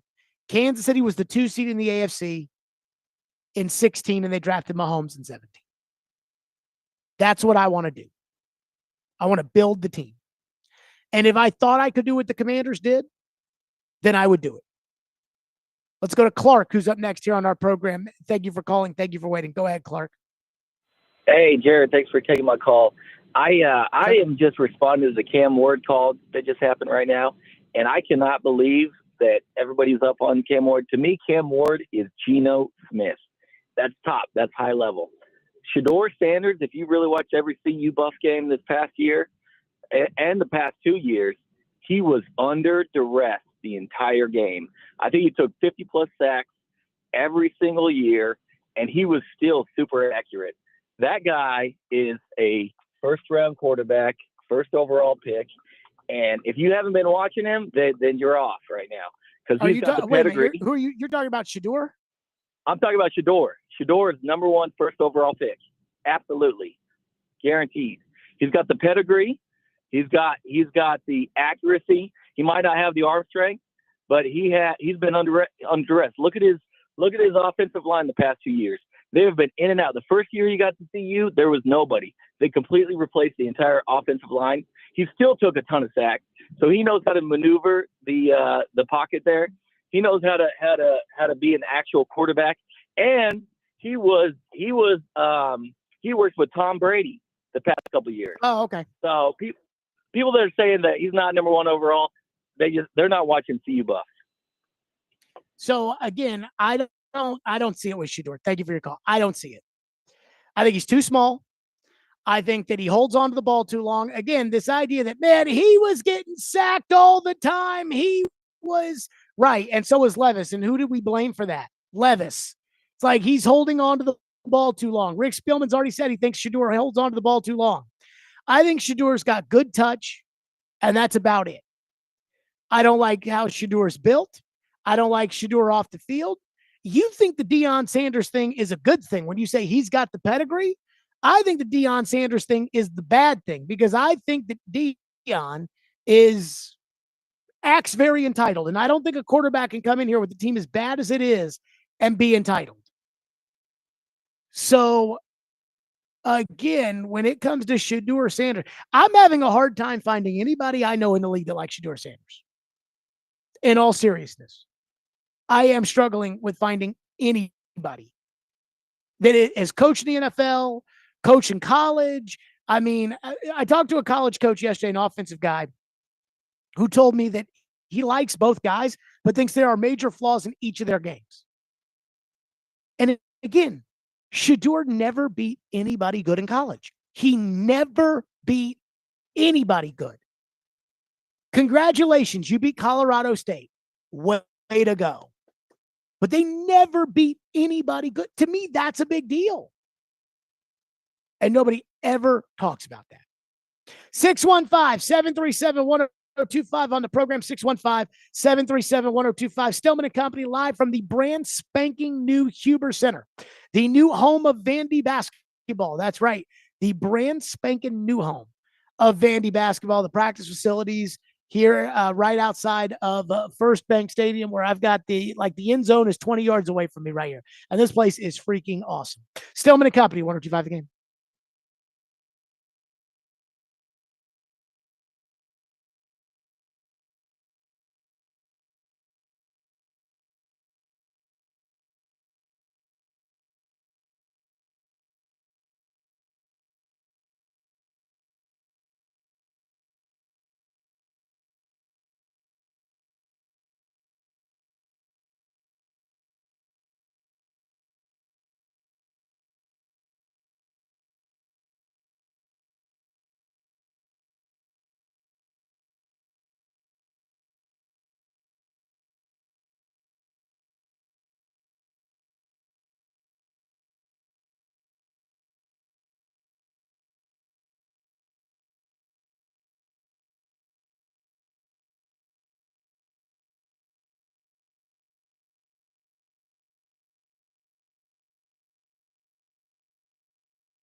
Stillman and Company, 1025, 1063. The game streaming live on Twitter, Twitch, YouTube, and Facebook Live. We are live from the Busy Bee Plumbing, Heating, and Air Conditioning Game Nashville studios, which today is the brand spanking new Huber Center here at Vanderbilt University, the new homes of the men and women's basketball team, the offices, the practice facilities, the training room. I mean, again, they got these like bio detectors, where it's like, hey, you better actually supposed to be in here if you're in here.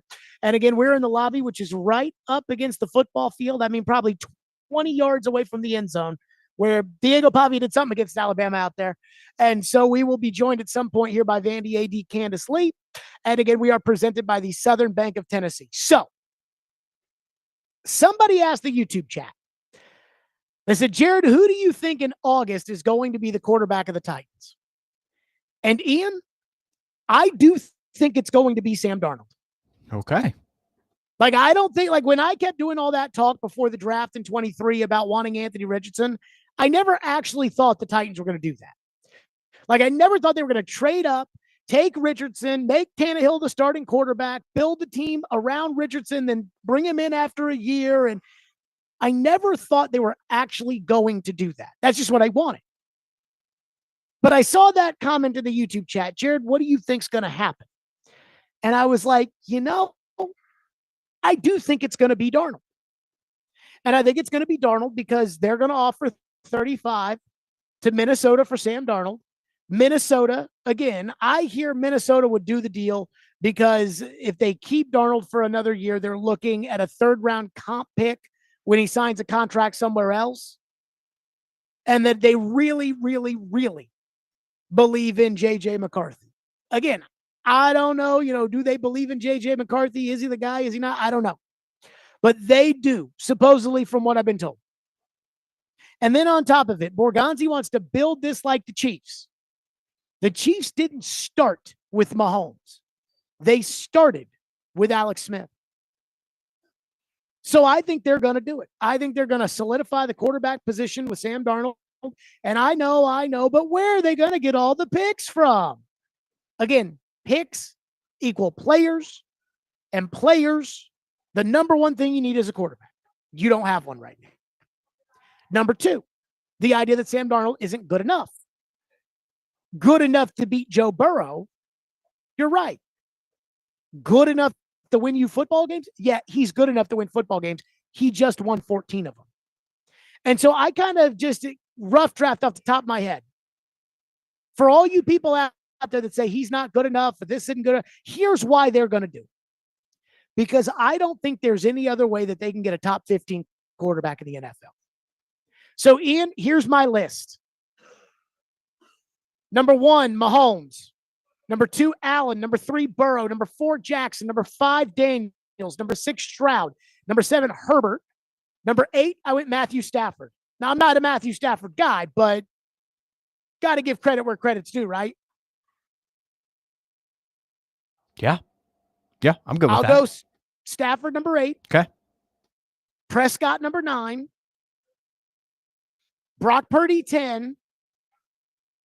And then when I get to 11, that's where I'm at the Jalen Hurts, Jordan Love, Sam Darnold territory. And again, forget about what Sam What Darnold about like did with Baker? the Jets. Where would you put Baker? But I think Darnold's better than Baker. You think so? Go back to 2022 when they played on the same team. And Baker's stats in Carolina were horrific. And he was like 1-6 as a starter. And Darnold was 4-2 with a higher QBR than Aaron Rodgers. And I know this off the top of my head, the difference in the two comparisons, because I remember that argument last year when I kept saying, hey, guys, I think Darnold is better than Tua. And everybody said, And I said, look, you guys think Baker's good now because Baker went to a real team with a real coach and lit it up in Tampa Bay. But Baker, in the same crap situation in Carolina, was worse than Sam Darnold on the same team. I mean, is that not the closest thing we can do in terms of being able to judge, hey, this guy versus that guy? Is Baker on the same team as Darnold on the same team, and Darnold significantly outplayed Baker Mayfield. So I got to put Darnold right now ahead of Baker. But I think Baker's probably in that same category. I think Jared Goff is in that same category. I think what I'm wanting to do with Sam Darnold is what the Lions did with Jared Goff. Hey, we're going to be terrible. But as we're terrible trying to build this thing around, we want a real quarterback with experience who's not 38 years old playing quarterback. And so what is that, Ian, for Sam Darnold? At the worst, 15, 16. Something like that. Yeah. Right in the mid range at the worst. Yeah. How do you get a better quarterback than that? If the draft gurus are right about Sanders and Ward, how do you get a better quarterback? Well, I don't think people are worried about that. I think they're worried about paying Sam Darnold like a top quarterback if he's not. I mean, I think, again, you're paying Sam Darnold what you're doing if you end up making that trade is you're going to average the two tags. So if the tag is 40-something million dollars, then you're going to take that and next year it'd be 50. And so you're going to give him a 3-year, you're going to give him a 4-year contract, probably like $160 million. I think there's just people skeptical to give Darnold that. Granted, that's probably what, he might deserve given the market and how his season went. I just don't think everybody is on board with giving him a top quarterback because they don't think he can elevate the team where they. Well, $40 million is not what top quarterbacks make. 55 is top. Yeah, that's fair. So I'm giving him a Baker contract. Do you think he'll take a Baker contract? Probably. I mean, again, here's the deal with with the big contracts. Now, Darnold's got plenty of money because Darnold was a high pick. But here's the deal with the kind of the way the NFL works, these quarterback contracts. If Darnold gets tagged, that's $40 million or $42 million or whatever that ends up being. That's $42 million every week over 17 weeks. If Darnold signs a 4-year contract for $160 million, that is practically a 3-year guarantee. You know how they do the fishy fakakta, the option third year void becomes year, guaranteed whatever, yeah. on the third day of the league year. So it's really a 3-year guarantee and the 4th year play, but the same contract Tannehill had. Just, accounting for inflation in the NFL. He's going to walk away with like a $43 million check that day. So he's going to take that contract. So again, that's what I am signing. The Chiefs did not get Alex Smith to play for them for free. Like, they paid him, and they paid him very well. So that's what it takes. But again, I'm telling you all right now, I think that's what's going to happen. Is I truly believe it's going to be Sam Darnold as a quarterback this year. Could be wrong. I've said and done a lot of crazy things in my life. Been wrong a lot.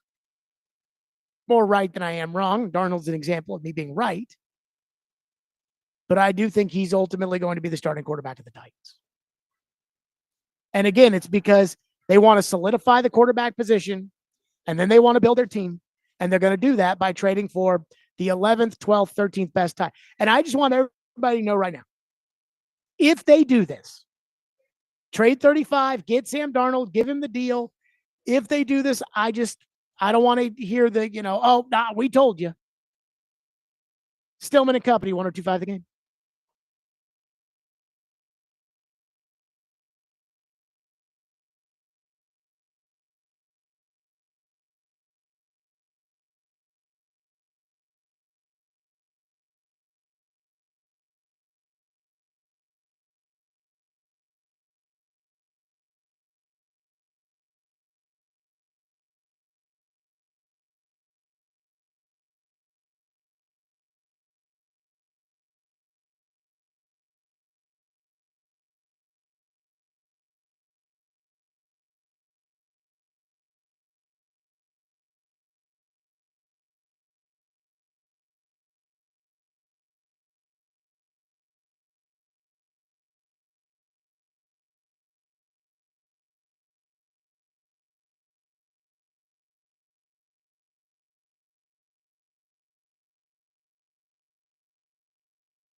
Stillman and Company, we are live here at Vanderbilt at the brand spanking new Huber Center, the men's and women's basketball facilities. Again, they got the offices, the practice facility, and I am joined now by Vanderbilt Athletic Director Candace Lee. I owe you an apology off the jump. Do you? Yes, I'm going to start, if I may. Well, please. So, please, what? When did you guys launch the Vandy United program with the new facilities? We officially announced the program in, I think it was March of 2021. So we kind of announced the original $300 million vision, March of 21. Okay. So in March of 21, I said, I have heard for 30 years of my life talk about, oh, Vanderbilt says they're going to build this. Mm-hmm. And then for 30 years, it's, well, they've put it off because the overrun costs look like they would be, or, well, they changed this and that. So I said, I want to see shovels in the ground. Uh-huh. And if I don't see shovels in the ground, then I don't care what renderings we have. Uh-huh. I don't care what talks we have. I don't like Uh-huh. anything. And then when you guys were getting kind of laughed at about the football renovations during the games I said, well, we can't say we want Vandy to renovate the stadium and then make fun of them when they do. But now I'm in this Huber Center. I got the end zone 20 yards away from me right here. This place is freaking sweet. The shovels went in the ground. The money was actually put to use for these facilities to help in recruiting and everything else. So I owe Vandy and specifically you an apology, because this really was kind of after you took over, after COVID was, okay, this is what we're going to do at Vanderbilt. Well, apology accepted. Thank you. But I will tell you that, I appreciate that, but I'll tell you that, that I never felt like that was personal to me, because I understood that there was a narrative out there that people said for 30 years they heard A, B, and C, but they had not heard that from me. Mm-hmm. So, you step into the role and you assume everything that comes with the role. And so the only thing that I've been focused on is the vision and execution. And so I appreciate what you're saying, but it was really important to me that we actually deliver on what we say. Mm-hmm.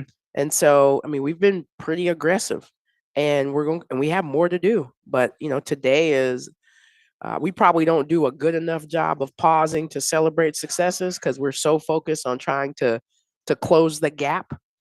But I got to tell you that today is a really important day. This is such a significant milestone, that opening the doors to this facility, but not just because the facility is complete, but because, as you said, it sends a different signal.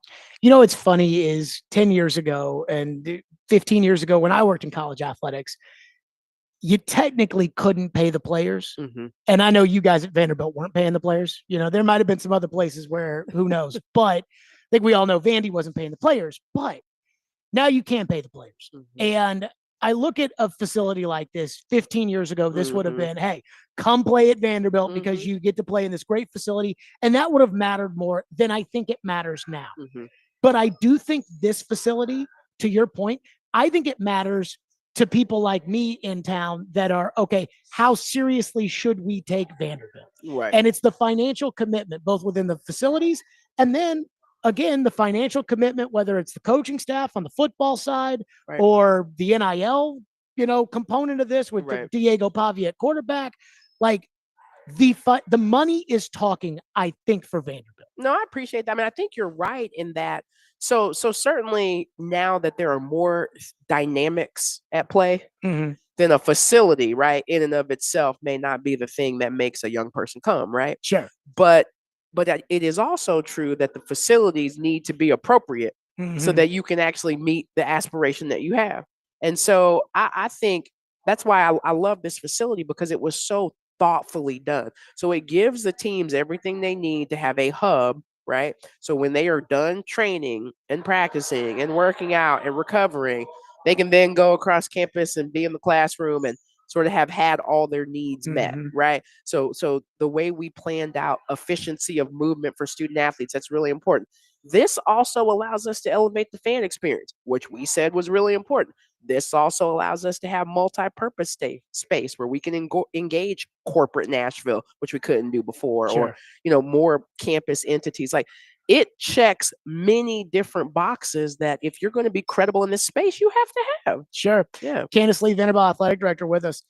How rewarding has the last 8 months of successes on the field, on the court. How has that been in terms of the big picture here with doing something like this, knowing that you just beat Tennessee at the end on Saturday and Sunday at home, beat Alabama in football, and not only beat Alabama in football, but really followed that up, I thought, with a really great season on top of it. How much does that matter to you right now in terms of the excitement that you're able to sit here with the people that are here to open the facility to talk about what happened on Saturday, Sunday, the football season, etc.?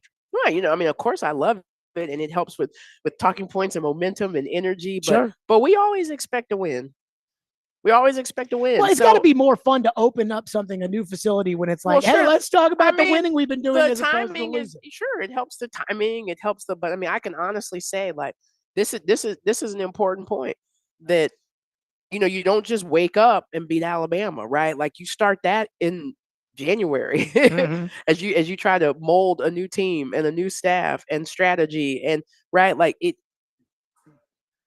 I just want to make sure that we are respectful of the efforts and the grind that is required to be able to enjoy beating Alabama on October 8th and beating Tennessee by 1 point on Saturday and then again on Sunday. And right, like, that stuff doesn't just happen. It's funny you bring that up because I think I have like a pretty good sense for bull crap, like when somebody's just slinging it and I hear it and I'm like, okay. And especially with coaches.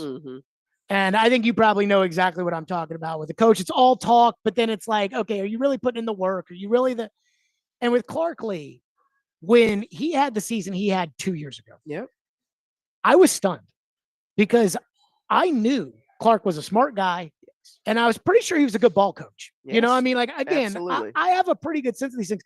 So when you win 2 games, and I got excited the year before because they won 5 games, they beat Kentucky. And then all of a sudden it's like, how did this guy that I think he's a good ball coach. Like, I know he's a smart guy. Like, how did he have the season he had? And for him to go back to the drawing board and to say, okay, I had to take a look in the mirror. I had to change X, Y, Z. Again, things that when he probably presented his grand plan to you of being the head coach probably wasn't on the list because he thought, oh no, I can handle this, or, oh, we can do this. And instead it's like, well, that didn't work. So now we change it up. And to have the results that he had this year, I was really happy for him. Yes. Because I know he's a smart guy and I know he's a good ball coach. And so for you, look, there's a lot of people when you win 2 football games want to fire the coach. So for you to not fire the coach and then to have the season that he had after that, how rewarding was that for you? Oh, it was. I appreciate that you brought this up because I believe in Clark Lee. Right. I believe in him. Sure. And I think he is everything you said. I think he's a great ball coach. I think he's smart. He also works his butt off. But the thing is, we are in lockstep. Like, I understand his vision.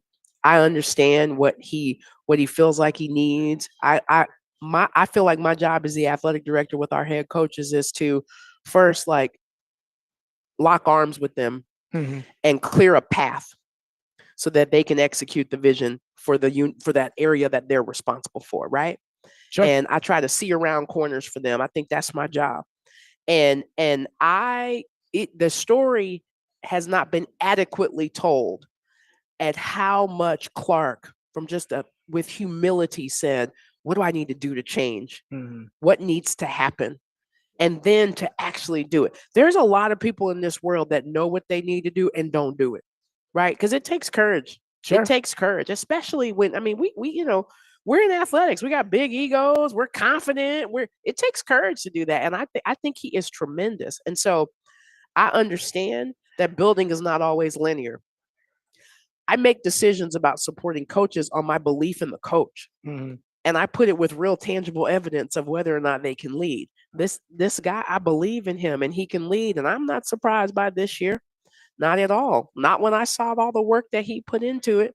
We spent a lot of time and he spent a lot of time. So I am happy for him. How do you feel like the university as a whole has done with the shifting of college athletics? With NIL and obviously we see Diego and we see, the New Mexico State kind of impact on the football field. We see basketball, I see these lists for coach of the year and things like that. And I'm like, why is Mark Byington not on all these lists, given the record that this team has? And then on top of it, I think Tim Corbin, we talk about looking in the mirror. After last year, I kind of wondered, okay, like, is Tim Corbin going to go the route that Coach K and Roy Williams and Nick Saban and these very successful coaches that, as the game has shifted, have said, I don't want to do it. And they said, okay, I'm out on this. And I think you and I both know Tim Corbin probably has the resume that he could pack it up today and say, hey, I want to do it my way and I don't want to do it my way. So I'm going to go off and go into the Hall of Fame and not worry about. And instead, I mean, we saw big changes. How has that kind of the strategy of Vanderbilt changing with the times, which can be very advantageous for Vanderbilt? Sure. How have you gone about that? Well, I mean, first I would say that, I mean, I certainly respect what you're saying about Tim Corbin, but that guy is a winner. That guy has invested so much in making Vanderbilt baseball what it is.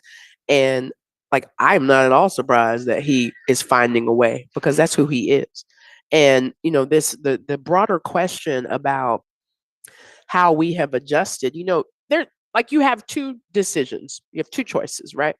You can lament about the fact that you don't like how it was. Sure. Or you could figure out how to make it work for you and still have it in alignment with what you value and what's important to you.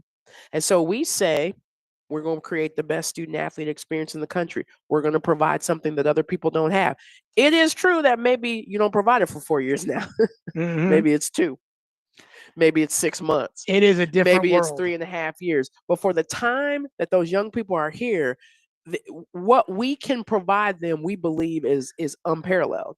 And so I think it is more about, I understand, like, to your point about, like, why isn't Mark Byington on this list? And why we're over here just trying to figure out how to make Vanderbilt athletics great. We're not really worried about the other stuff. How right? do you get enough to be able to compete in the SEC? Because look, Vanderbilt has very proud supporters. Yeah. And at the same time, like, it's not the oil billionaires of Texas and Texas A&M. And I mean, again, like, the way of life for these billionaires, is to be good. And you guys are I mean, look, you're not only competing and beating Alabama, you're competing with Texas, who ended up in the final 8, So I do wonder, how do you go about getting the financial resources to be able to compete with the rest of the SEC, given the level of fan bases that the rest of the SEC has? Yeah, I mean, certainly right? Like, we know objectively there are differences, to your point, between Vanderbilt and our counterparts in the SEC in terms of size, etc. So number one, I think we have certainly benefited from generosity of donors, and as you said. 2, the investment and support institutionally has been tremendous. 3, it's like we have to, because I think this is an area, just frankly, where we needed to, and this has been a point of emphasis, particularly during the time that I've been here over the last almost 5 years. We have to optimize our revenue potential. And that starts with your traditional revenue buckets, right? Ticketing, which has a ceiling, of course, Sure. Corporate sponsorships, donate, like that kind of thing. But also, you have to be innovative enough to think of non-traditional ways to generate revenue. And so I would say stay tuned, because you're going to start to see some more of that from us. I mean, the reality is that, again, back to that theme of, you got to find a way. There is a way. I mean, we deserve to be in this space. And we don't want to just be in it. We want to win in it. And so, you might have to approach things a little differently, but we have some things that are really unique to us. Being in Nashville, right? The brand, the resources at our disposal. There's a lot that we can do. Sure. And so, yeah, I mean, I look, it is, it may not be for everybody, but for the people who are here, they see what Vanderbilt can be. How, Candace Lee, Vanderbilt athletic director with us, how do you still keep the Vanderbilt student part in student athlete, given kind of the sports society we live in now? I mean, it's Vanderbilt, so the academic experience is going to be very visible and present and entrenched. It's Vanderbilt. Right. You can't go to Vanderbilt to not. Yeah, you can't go to Vanderbilt. Yeah, I mean, the people who are attracted to Vanderbilt, even if they're only here for a short time, I mean, that's part of the deal. Right. But we like that. It's not a negative for us. It's not a negative for us. We're here to provide a holistic, incredible experience, which includes academics, and you can also win in the SEC. I mean, gosh, that's tremendous. And do it in Nashville and do it as part of a community that cares about you. Like, we think it's awesome. And so it's not hard to keep the student part in there. It's part of the deal. You know what my favorite part about talking to you is? There's two parts to this. Number one, the attitude that you have right now is the exact same attitude you had 2-3 years ago. The attitude of, hey, we think we can do this at Vanderbilt. We're confident in it. Even when you guys weren't winning at the level that you're winning now, it was the same attitude. It's the same that it was. And secondly, a buddy of mine's an athletic director, and he is as honest, I believe, as you can be. And I said to him, I go, I don't know in college athletics if you can be successful without being a total sleaze. And I think there probably were connotations with college sports about paying guys under the table and shoe contracts and being around guys that are connected to the shoe world and the kind of the gray area that's really and I feel like you would not compromise and Vanderbilt would not compromise its reputation in order to win a game. Whereas other people might be that. I am starting to maybe feel at least a little better about the fact that I think you can win in college sports by doing things the right way. And there's just, again, the attitude before, which was, hey, if you want to get ahead, it's got to be, paying the players. It's got to be, so, I mean, look, I went to Louisville. So sending in prostitutes with the recruits and all. And so I do wonder how much of that's kind of in your mind of like, hey, we're going to try to do things the right way here. And that's still a hallmark of how Vanderbilt's going to be. Well, my personal and professional integrity, it will always be intact. That's really important to me as a leader, as a person. So I will always lead that way. There will never be a question about that. I think in terms, I appreciate what you're saying about, the consistency in terms of my attitude and my approach, because I truly believe what I'm saying. I've told our coaches more than one time that if I ever feel like I cannot deliver on what I'm telling you, you'll be the first to know, and you'll hear it directly from me. And I'll be very clear about that. But I don't feel that way. I took this job because I felt confident that with the right support and investment in place that we could do some incredible things and not have to sacrifice. We need to change some stuff, but we didn't need to sacrifice our integrity. We did need to change some stuff. We did need to do things a little differently in many ways. I think it's okay to say that and to admit that and to understand what those gaps are. But integrity, a lack of integrity will never be the problem, right? It will never be in question. That's important to me. So I appreciate what you're saying. And, good guys can win. Last one for you, Candace Lee with us. Diego and the entire saga. This is the most, first of all, I think, and not to like quantify it by saying, like best draft prospect or best, I believe Diego Pavia is the best Vanderbilt football player in my lifetime. Just the impact that he had on the field for this team. You knew going into this was a 1-year deal. And then he was up. And then he ends up taking it to court. He ends up winning. He's going to be back next year. So take me through this from your perspective, because you guys are partners with the NCAA. Again, if the NCAA comes, or if the courts come back and say he can't play, he can't play, and that's it. So take me through this of you and Clark are building a team. You're supporting Diego Pavia. You know how important Diego Pavia is to Vanderbilt. And yet at the same time, he's taking on one of your chief partners.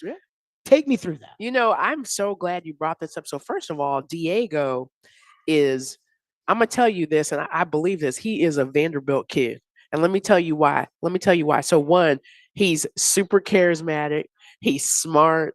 He leverages his opportunities. I mean, that kid takes advantage of every opportunity he has, right? Which is what we ask when we encourage Vanderbilt student athletes to do. Sure.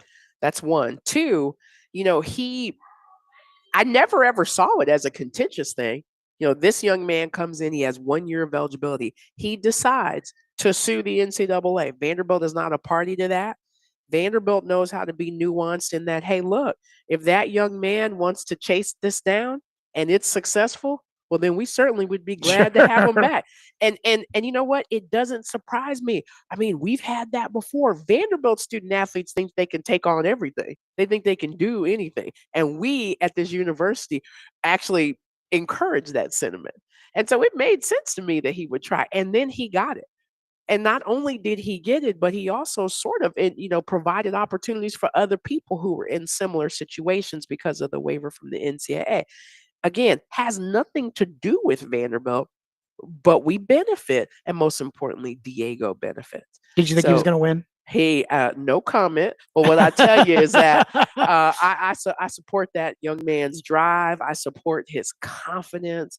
I'm really glad he's a part of our team. I was talking in a meeting earlier about how one of the things that we've tried to do with the Vanderbilt brand is, of course, we are still Vanderbilt, right? Sure. But there's an edge to us that maybe we hadn't had before, and so when Tay Keith wants to come to the sideline, or Jelly Roll wants to sit in memorial, or Theo Vaughn is running around saying anchor down, there is a more of an edge, right? And Diego helped bring that too. Like there is certainly a parallel story there, parallel illustration there. I think that it's okay to be a little edgy, as long as, again, we do what we're supposed to do, and we are.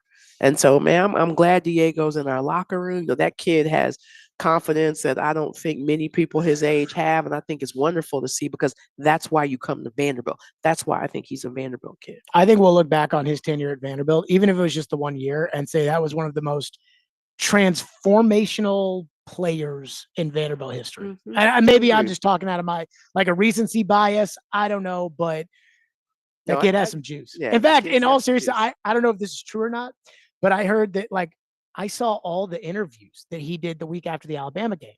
And I'm watching this thinking oh no, the Kentucky game this week. Alabama beat Georgia. They spent all the week talking about the Georgia game. Right. They didn't even mention Vanderbilt in the press conference, and they end up getting beaten. I'm like, oh God, here comes Kentucky. And Kentucky watched the Alabama game, and Kentucky's gonna. And so I was like, yeah, I don't know. I think he's doing too many interviews. I think he's doing too many podcasts. I think he's doing too much.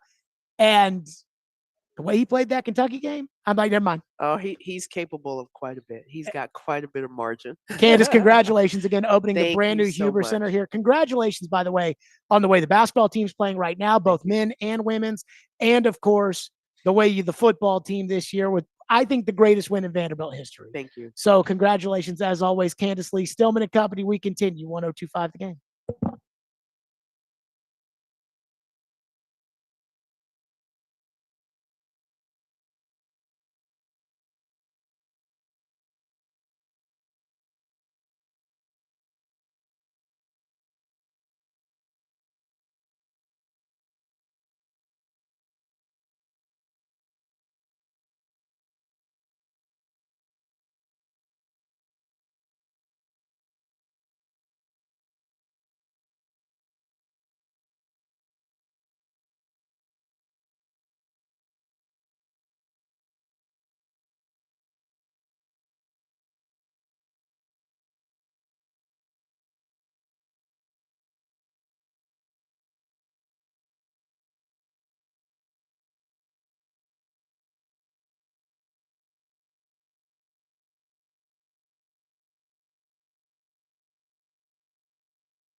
I have described Cam Ward because the conversation has started to bubble up a lot.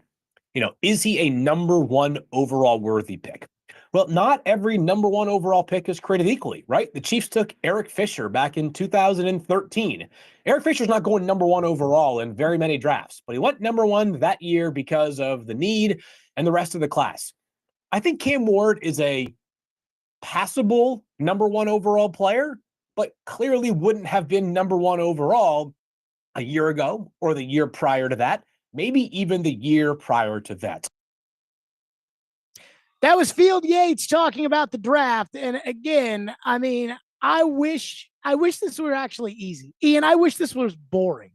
And I wish that we could sit back and we could say, you know what? Yeah, they got the number one, but it's going to be Joe Burrow. And so we don't have to worry about it. It's going to be even last year with Caleb Williams. Now, I'm not a Caleb guy, but hey, it's going to be Caleb Williams and on you go. And instead it's like, so these quarterbacks right now, it looks like they might not be very good.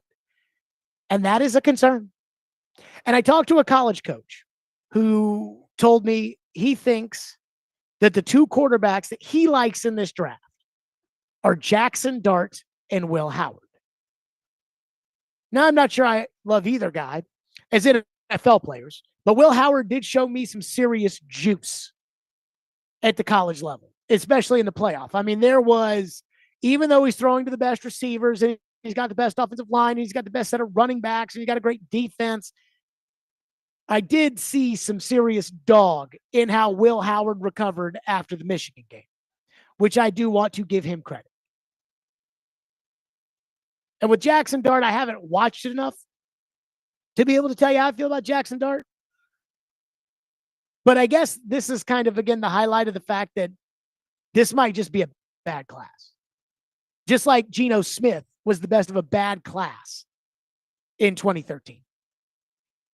But again, that's what a college coach told me. For as much as we talk about Sanders and Ward, he told me he likes Jackson Dart the best, Will Howard 2, Cam Ward 3. 615-737-1025. We went along there with Candace Lee on our program out here at Vanderbilt. Stillman and Company, 1025, 106 for the game.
I have extreme appreciation just for the process of getting here. I talk about that with some of the younger guys. I mean, some of these guys all they've known is Super Bowls. And I mean, obviously that's a good problem to have, but I make sure that they know and appreciate this moment and having this opportunity, because it doesn't happen every year. I mean, it seems like it's happened every year here, but you don't get this opportunity to play in these games. You never know when's going to be your last one, and you have to go out there and maximize it. And you do have appreciation, because even when you win a Super Bowl, you start back at the bottom, you start back level with everybody, and you have to go about your process and put in that work. And so it definitely is a battle every single year. Every season's different.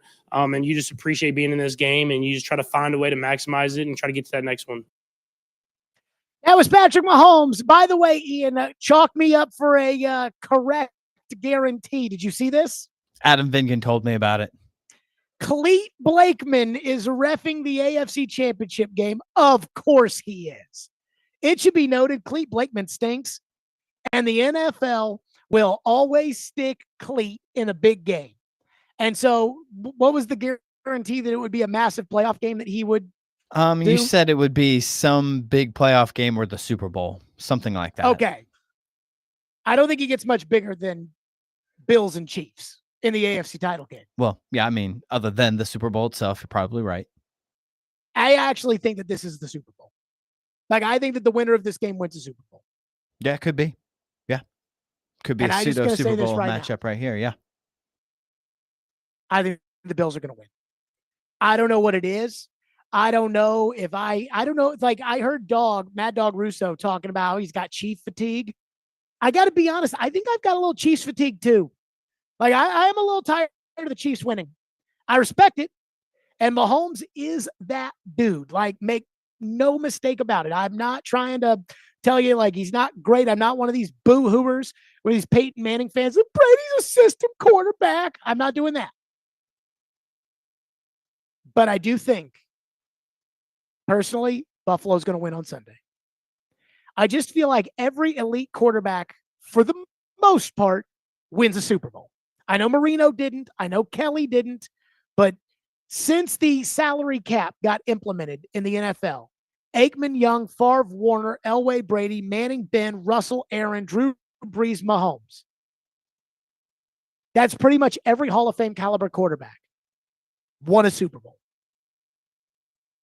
And I think this is the year that Josh Allen gets his. Maybe I'm crazy. There's nothing analytical about this. There's nothing about, the offensive line versus the defensive line. And I think it's going to be a great game. And I think Buffalo's going to win. Cam is up next as we are live here at the Huber Center. Again, the brand spanking new Vandy basketball facility. Cam is up next here on the program. Cam, go ahead. Hey, Jared, how are you?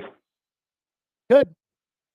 Okay, so a couple years back, my boy, who's not much older than your boy at the time, was put into a medically induced coma at Vanderbilt. And I had to sign a waiver allowing students to, assist and help and, learn. And I was okay with it. There was a young lady there, and I don't even recollect her name, but she was there every day. We were there for 2 weeks, I think, and he was in a medically induced coma for a week and a half. And she was there every single day, but she was also a volleyball player. When my son finally, they took him out of medically induced coma, and he was finally doing better and all these things, the day he was going to get released, there was a volleyball game, and she was a volleyball player. So I said, okay, fine. So I went to the game. I took my son with me. They won the game. After the game was over, she saw us sitting in, the stands, and she came up and she knew him by first name, and she was just so happy and enthusiastic. And that was when I became a secondary. I'm an Alabama fan, but Vanderbilt will always be. I've got a different place in my heart for Vanderbilt now, because the staff there, the team there. This girl was there every single day, but she was also an athlete. And if she can hear me now, I tell her thank you. She was fantastic. My boy recognized her just, on appearance. Vanderbilt, I've been to several games now that I'm not, like it has nothing to do. Like they were the first. You know how they do the week 0 thing? A couple years back, after that had happened, they played the Hilltoppers, and they ended up losing that game. But I went to that game because I'm a Vanderbilt fan now. You know what's funny is hearing that, and Cam, that's a very heartwarming story, and I appreciate that. You know, it's funny hearing that 10 years ago, 8 years ago, whatever, if somebody called in and told their own personal story like that, there would have been a part of me as a host that would have been, you know, we gotta keep it going. We gotta get back to the. And I don't know what it is about hearing that story and having a son, and you know, I mean, I can pull it up right on my phone right now probably and see him, you know, in his bassinet or whatever. But hearing that story is incredibly heartwarming, and I hear a lot about those stories, and I think, you know, I don't know, just feels a little different nowadays. All right, Chad Withrow joins us, presented by the Southern Bank of Tennessee from Outkick. He joins us next. Stillman and Company, 102.5 The Game.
Stillman and Company, 1025, 1063, the game, streaming live on Twitter, Twitch, YouTube, and Facebook Live. We are presented by the Southern Bank of Tennessee, and we are live today from the Busy Bee Plumbing, Heating, and Air Conditioning Game National Studios, the Vanderbilt Huber Center.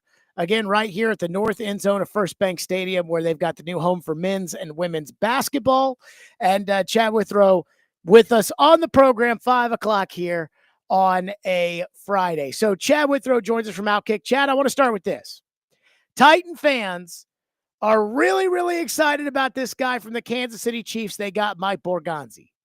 But when I suggest that they do what the Kansas City Chiefs did, which is trade for Sam Darnold, in this case, in the Chiefs' case, it was Alex Smith, they get all mad about it. And they want Mahomes, Allen, Burrow, Daniels, etc.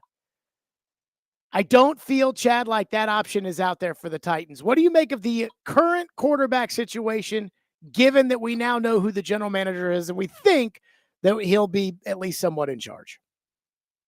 I think it's normal for fans to react that way because oftentimes, if you're a fan, you want to go with the unknown greatness over the known average that's out there. And I think Sam Darnold is above average, but pretty average, kind of right in the middle of the league as a quarterback, which is an improvement for this Titans team. But if you tell them, well, maybe Cam Ward or Shedeur Sanders turns out to be C.J. Stroud, who I didn't think would be a great pro, or Jaden Daniels, who I certainly didn't expect to be this good in year one, they're going to take the chance of that happening over bringing in someone in the middle of their career that's just more or less a stopgap type option. And I'm not saying that trading for Sam Darnold isn't the better option for this team right now, and then trading back and acquiring a bunch of picks, which also seem to be a big theme of Mike Borgonzi and what he wants to do is acquire a ton of picks. But if you give fans the choice, they're always going to be disappointed if it's not the quarterback that you see starring on Sunday that's the pick for the Titans. And I think that's kind of where we are with that. And I don't – look, I'm fine with your idea on Sam Darnold, but I can also understand fans just that allure of what if we passed on the next great player? What if we passed on Jaden Daniels in this draft, and how much that would sting for the Titans if that were the case? Do you think there's any chance that Cam Ward or Shedeur Sanders is actually the next Jaden Daniels? Yes, absolutely. Because I didn't think Jaden Daniels was the next Jaden Daniels coming into it. Now, I thought as time went on at LSU, I'm thinking, is this guy maybe the best quarterback? Or, he was the Heisman Trophy winner for a reason. I think that we maybe overthought it a little bit. But if I had to put, money on who it would be, it's probably Cam Ward.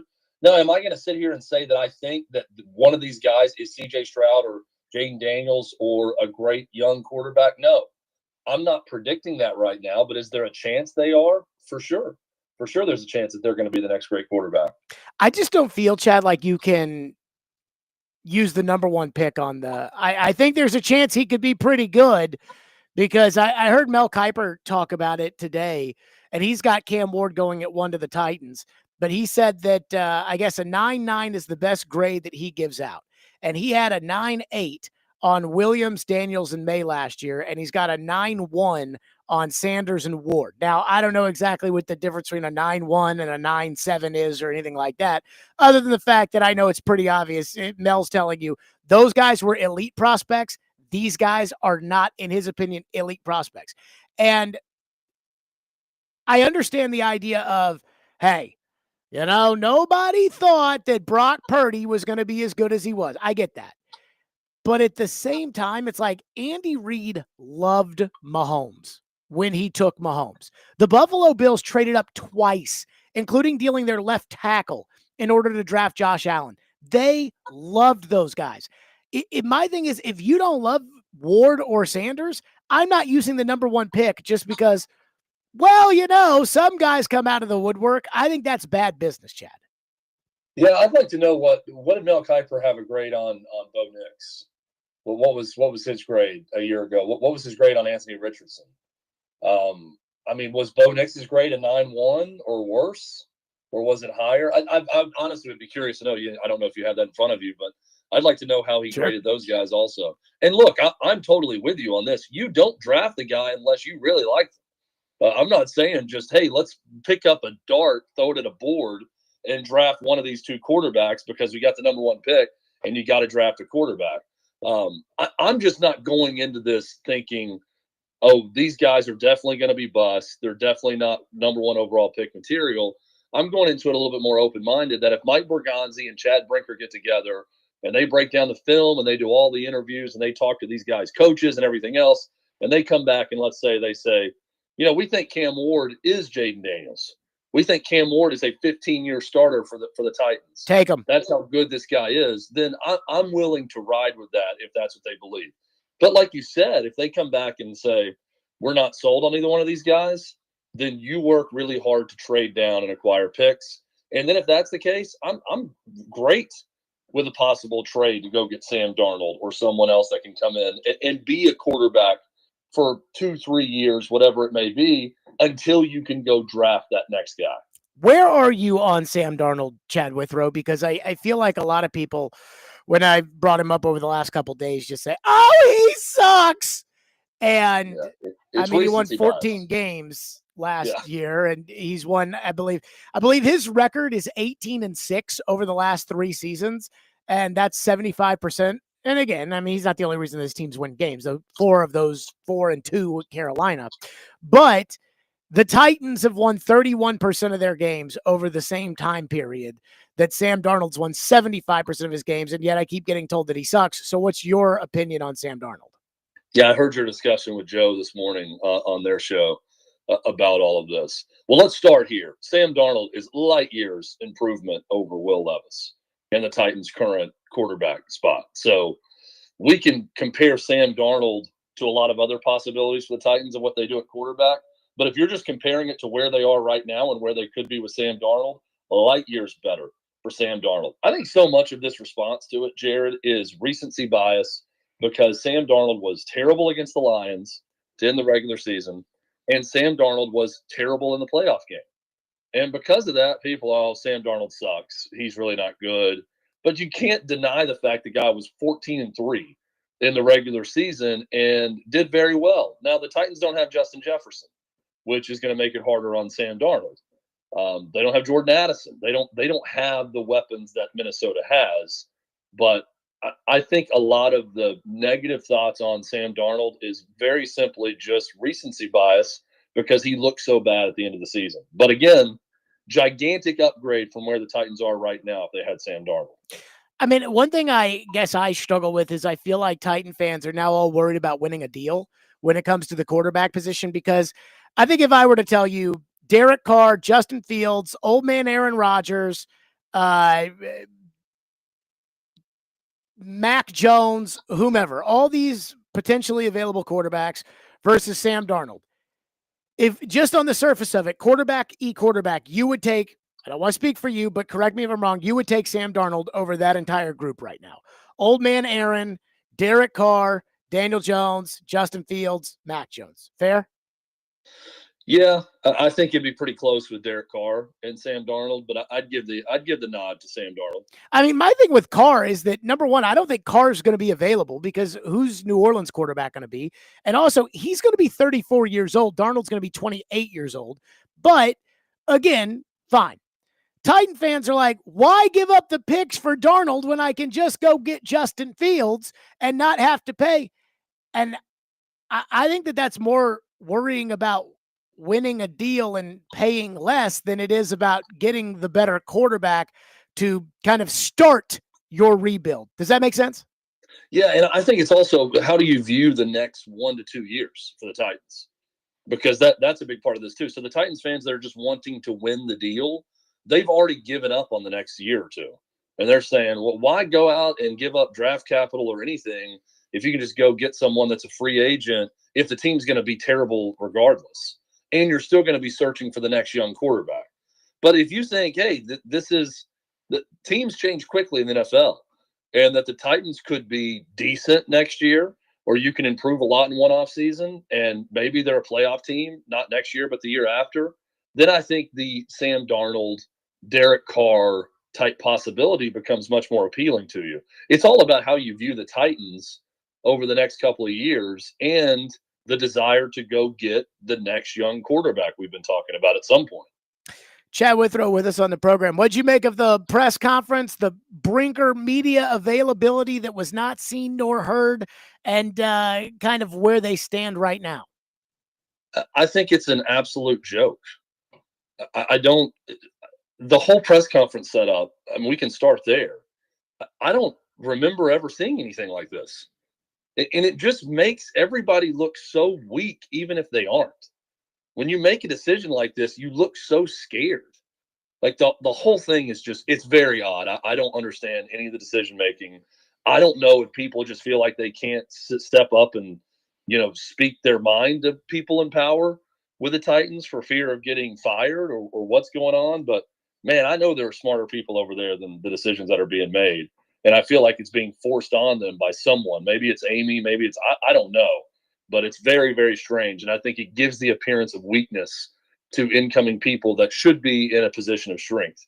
Now, with what Mike Borgonzi said, the dude is a light years better talker than we've heard in recent Titans past. I'm very impressed with his ability to communicate what he's looking for and what he wants in an organization. That was not a quality that Rand Carthon ever possessed. He was never going to elaborate in any sufficient way for a fan to leave a press conference or interview thinking, man, this guy really knows what he wants and what he's doing. Mike Borgonzi, I don't know how good of a GM he's going to be, but I left a press conference, I've left interviews I've heard him on thinking this guy knows who he is and what he wants. And that's a great start. I feel what's crazy about this is if they just, the Brinker hovering over Borgonzi thing, it bothers me, just in theory, that, well, at the end of the day, Chad Brinker's opinion matters too. And I mean matters. That bothers me. But I also think that Brinker hired Borgonzi, and so Brinker's going to do whatever Borgonzi wants Brinker to do. And I'm fine with Borgonzi's resume to make him the general manager of the Tennessee Titans. If they had fired everybody and they had hired Mike Borgonzi, given his resume, I would be fine with it. And yet, at the same time, to your point, there feels to me to be like an asterisk over that, which is, are they going to let Borgonzi do the job? How much of this is Borgonzi? How much of this is Brinker? But if this is just Borgonzi, as a fan, is there a little hope to be had? Yeah, I think so. I mean, I think given his track record, and again, great first impression, doesn't mean everything, but given that the organization hasn't given many good first impressions in a while, or impressions in general, it's a great start. That I feel like he sounds like someone who knows what he's doing. I think that's really good. I think with the whole Chad Brinker thing, look, I'm fine with a collaboration, it as long as there is some clear line of demarcation on who's making picks and who's doing what. And if Chad Brinker hired Mike Borgonzi to be the GM, and he's not going to constantly meddle or interfere with his job as a GM, then I do think there's some hope there for the Titans. I also look at all this, and I just hope that Chad Brinker and everyone is there to succeed and not to try to save face or to push off responsibility if things go bad.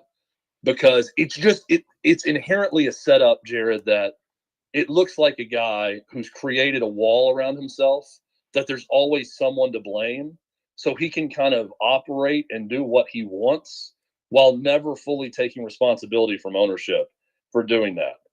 And I want people in there that don't care about losing their job, because I want people that are just gung-ho about being a success in this business and forming a great team and winning. And they don't care who gets the success or blame or whatever. They just want to do the job. They're all getting paid a lot to do it. And they want to go do the job and win, because success on their resume means more than anything else. And they're not just simply trying to deflect blame and preserve a job any way they can. That's my hope. What'd you think of Amy not being at the press conference?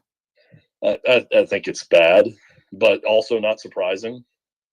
I mean, Titans fans got to lower their expectations. This is the conclusion I've made with all of this. Amy Adams-Strunk is not changing. She is who she is. She wants to hire people to make all the decisions. And then she's also going to have the ability to get mad when those decisions don't work out and get emotional and fire people or do this and that. She's never going to want to speak to anyone. If things are going tough, she's going to hide. This is just who she is. This is Titans ownership. So I've just come to accept it. The rest of the city should accept it too. Chad Withrow with us from Outkick on the program. The hot seat awaits next. Stillman and Company, 102.5 The Game.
Chad Withrow with us on the program here. Chad, it is time for the hot seat. Do you have a thought, or do you want to go to the hot seat?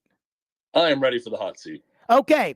Today, because we are at the brand new Huber Center here at Vanderbilt University, where they are, again, men's and women's basketball going to be here in the north end zone. Your thoughts on the state of Vanderbilt athletics? They beat Tennessee in both men's and women's basketball. Vandy football beat Alabama. There are actual shovels in the ground. Are you impressed?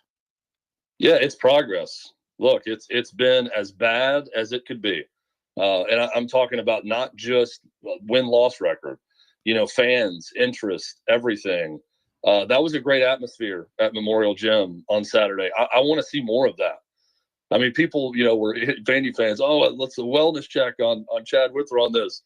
Look, I want Tennessee to win that game. I'm a Tennessee guy, but this is what the rivalry needs. If you're even going to have a basketball rivalry, you need competent coaching. And Mark Byington is an extremely competent coach. I'm very impressed with what he's done in year one, just bringing in a completely new team. And Vanderbilt is a tournament team, I think, right now. That's how good he's done. And it goes to show just how bad it was under Jerry Stackhouse also. We've talked a lot about Clark Lee. I love Clark. They had a great year. Getting Diego Pavia back is huge. I do think they're starting to generate a little bit more interest in the city, which is great. So, look, if you're buying stock right now, I'm buying a little bit of stock. I'm not buying all the stock, but I'm buying a little bit of stock in Vanderbilt athletics. It's definitely a lot better than it was, and steps are being made. They're nowhere near where they need to be in all facets, but they're starting to move in the right direction, and I think that's great for the city. Number 2, how much of an apology do Joe Rexrode and the rest of the boo-hoo Jerry Stackhouse crew owe Vanderbilt fans with the success of Mark Byington? Well, a ton. I mean, if you thought that Jerry Stackhouse was the best option for Vanderbilt basketball, that's what kills me is just in 1 year, like this guy comes in, brings in all these new guys, and it just shows how quickly you can change your fate in college basketball. And that's what he's done. And he's a good coach, and he knows what he's doing. And Jerry Stackhouse, for all the love of his offensive sets and everything else, and he ran great stuff, he was a bad talent evaluator, and he was stubborn. He was overly stubborn with his roster. And he was pretty lazy. Like, get it done. I mean, he was lazy. Like, when it came to the grind of running a college program, he had no interest in that. No, and that's what you get sometimes with someone with no background in it, right? Is someone who doesn't understand the work that you got to put into it, all of those things. So, yeah, look, I don't know. Was Joe with Jerry Stackhouse to the very end, or did he finally check out on him also? I'm not sure how long it went on, but yeah, I mean, Jerry Stackhouse was terrible for Vanderbilt basketball and did a really bad job. And this guy in year 1 is showing just how bad of a job he did. Number 3, is this the year the Bills break through against Kansas City? You know, I can't pick against Patrick Mahomes. I just can't. They've had like 14 turnovers all year. I feel like it's some crazy stat I saw. They've had none in the playoffs. The last 5 games, I don't think they've turned it over in 4 or 5 games. The Chiefs are just remarkable at not doing the things to get themselves beat in these situations. That's why they're going for 3 straight Super Bowls. So I do think the Bills are better, but I think because it's at Arrowhead and because the Chiefs just aren't going to make the big mistakes, I'm picking the Chiefs in this game. Number 4, how good is Jaden Daniels going to be? I think he's going to be great. You know, he's certainly the rookie of the year, and he's, you know, in the outer mix of MVP in year 1. How good is he going to be in this game? I think he's going to continue playing really well. I've seen no signs that he's not going to do that. I think Saquon Barkley's likely the difference in the game, and not either one of the quarterbacks. But I think Jaden Daniels is going to play fine in this game. I was actually asking how good could he be like in the NFL? Like, could he be he the best in the league? Could he be? Yeah. Look, he can be, Joe Burrow, right? I mean, he's going to get to that status, I think, pretty quickly, the way he started his career. Yeah, he's a top 2 or 3 quarterback. You know, I don't know how long Patrick Mahomes is going to play. He's still pretty young with all that he's done. Patrick Mahomes is on pace to be the greatest ever. He's going to pass Brady at this pace. So as long as Mahomes in the league, is Jaden Daniels ever going to be the best? I don't know, but he's got potential to be in that mix of the top 2, 3, 4 guys in the league. And you got Lamar Jackson to contend with too, right there, basically in that market in Baltimore. So he's going to be in the top 5 mix, if not already, very quickly. I'm glad you brought Lamar up, because the next one is, what do we make of another early playoff exit for Lamar Jackson? Boy, I wish Mark Andrews would have caught that pass and to see what we'd be talking about had that happen. Look, I think Warren Sharp had the post. I don't know if you saw it, Jared, but comparing Peyton Manning to Lamar Jackson, they have identical playoff records through their first 7 years or whatever it's been. I think in year 8, Peyton lost his first playoff game, and then in year 9, they went 4-0 and won the Super Bowl. That's kind of where Lamar Jackson is right now. Great regular season quarterback, and just known as the guy who can't win the big one. And I thought that game was indicative of it. The turnovers, you saw the frustration with him after the game about the turnovers. But at some point, it's going to come together for him. He's too good. I don't sit and look at it and say, oh, it's never going to happen. it's going to link up at some point, and he's going to go on a run and win a Super Bowl. I don't see this being a career where he doesn't win at least one. What are your thoughts on Jalen Hurts as far as the Super Bowl and contending is concerned? I think the roster around him is a Super Bowl winning roster. I have doubts about Jalen Hurts. I have doubts because anytime, you are best friends basically with a receiver like A.J. Brown with his level of talent, and you can't get him the ball more than one time in critical spots when he's demanding the ball the way he is, there's something off. There's something amiss. There has been all year with the passing game of the Eagles. And Jalen Hurts, who's banged up going into this game because he runs so much, he's become just kind of another extension of the run game for the Eagles way too often. So I think he's a good player. I have serious doubts that he's someone who's going to win Super Bowls, plural, with the Eagles. What are your thoughts going forward on Tom Brady at Fox as a number one broadcaster? Yeah, I think all sides kind of have to look around and ask, is this what you want? Because he was really good in the Commanders-Lions game. He's got a Super Bowl coming up also. It's great to have Brady. There's only one Tom Brady. Tom Brady may not be the best analyst going, but he's Tom Brady. So it's great to have him as part of the network. But if you're Fox and you're shelling out that much money for Tom Brady, do you want to live in a world where he can't criticize everyone because he's an NFL owner? And NFL ownership, if he starts to get a little bit more critical of players or organizations or coaches, are they going to want Tom Brady having this deal where he's allowed to call games? I just think it's something that everyone needs to reevaluate. Tom Brady, I believe him. He loves Kevin Burkhardt. He likes Aaron Andrews, loves the team, loves calling games, loves being around it. Everything he says in interviews, I believe. I think he wants to keep doing it. My question is, does everyone around him really want him to keep doing it, given his association with the Raiders? I don't know the answer to that. It looks like it's going to continue right now, but there could be a breaking point at some point. Okay. Going around the league with some of these coaching hires. Number one, today, the Raiders hired Pete Carroll to be their head coach. Do you think that's the right move for the Raiders? Your thoughts on that fit? I think it is. And I think the more interesting part of this is going back to Brady.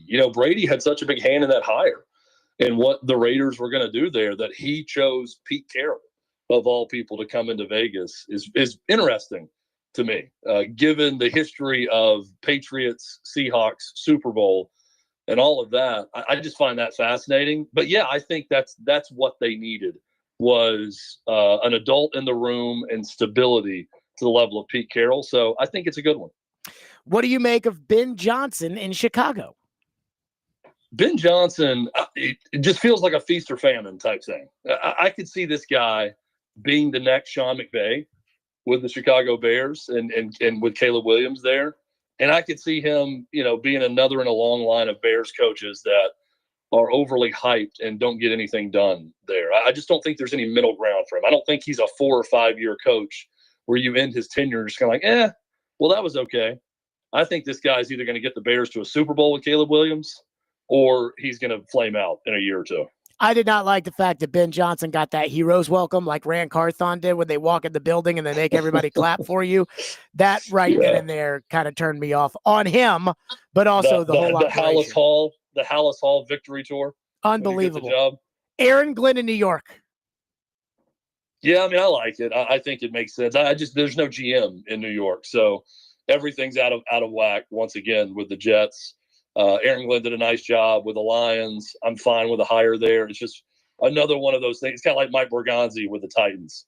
It's like, is he the GM or isn't he the GM? You keep going back and forth. I like the hire, but all of that stuff. So who's going to be the GM there with the Jets? There's just still so many questions there, and they seem to do everything backwards. But the hire itself is fine. What do you make of the Jacksonville drama with Liam Cohen?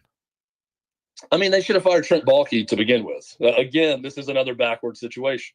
Everyone around the league knew that was going to be a problem, that coaches would not want to coach under Trent Baalke, that he was difficult to work with, that he's done a bad job, all those things.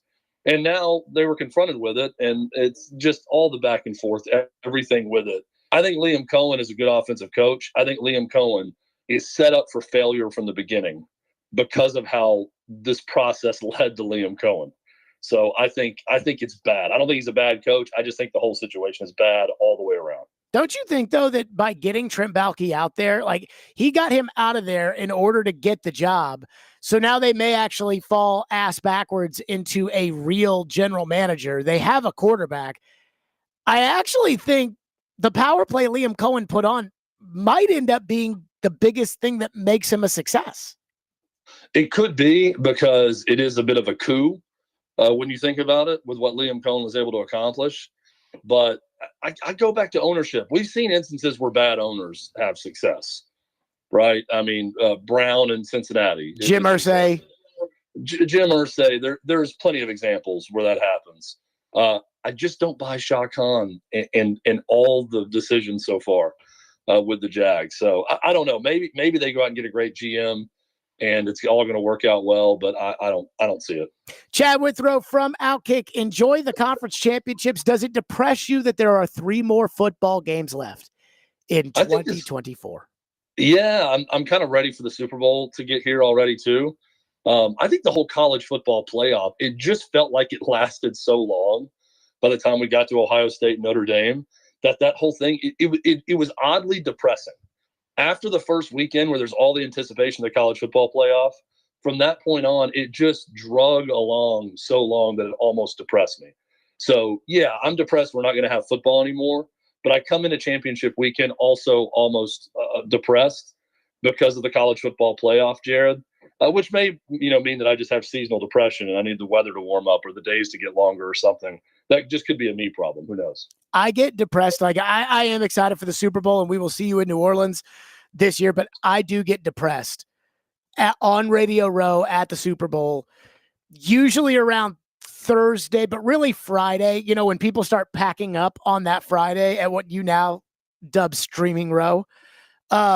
People start packing up on Friday, and it's almost like, oh my God, we have one more football game, and then we stare into the abyss for the next however long. It is an odd feeling. I get that way late in the actual Super Bowl. I love Super Bowl Sunday. I love watching all the pregame show. I love it. I love eating all the food, commercials, everything about it. And then you get like midway through the third quarter, fourth quarter, and it's winding down, and you just start to kind of look at your clock, and you're looking outside, and it's freezing cold, and you're thinking to yourself, it's going to be a long time till the ball is kicked in the air again. And this is very, very sad. I'm with you on that. It doesn't usually hit me, though, until about 3/4 of the way through the actual Super Bowl game. Yeah, it hits me on Friday. Chad Withrow from Outkick, as always, on a Fireball Hot Take Friday. Chad, great stuff. We'll talk soon. Yep. All right, thanks. Yep. Chad Withrow, Stillman and Company, 102.5 The Game.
So the bottom line is the right tackle spot to me is the biggest need area for this football team.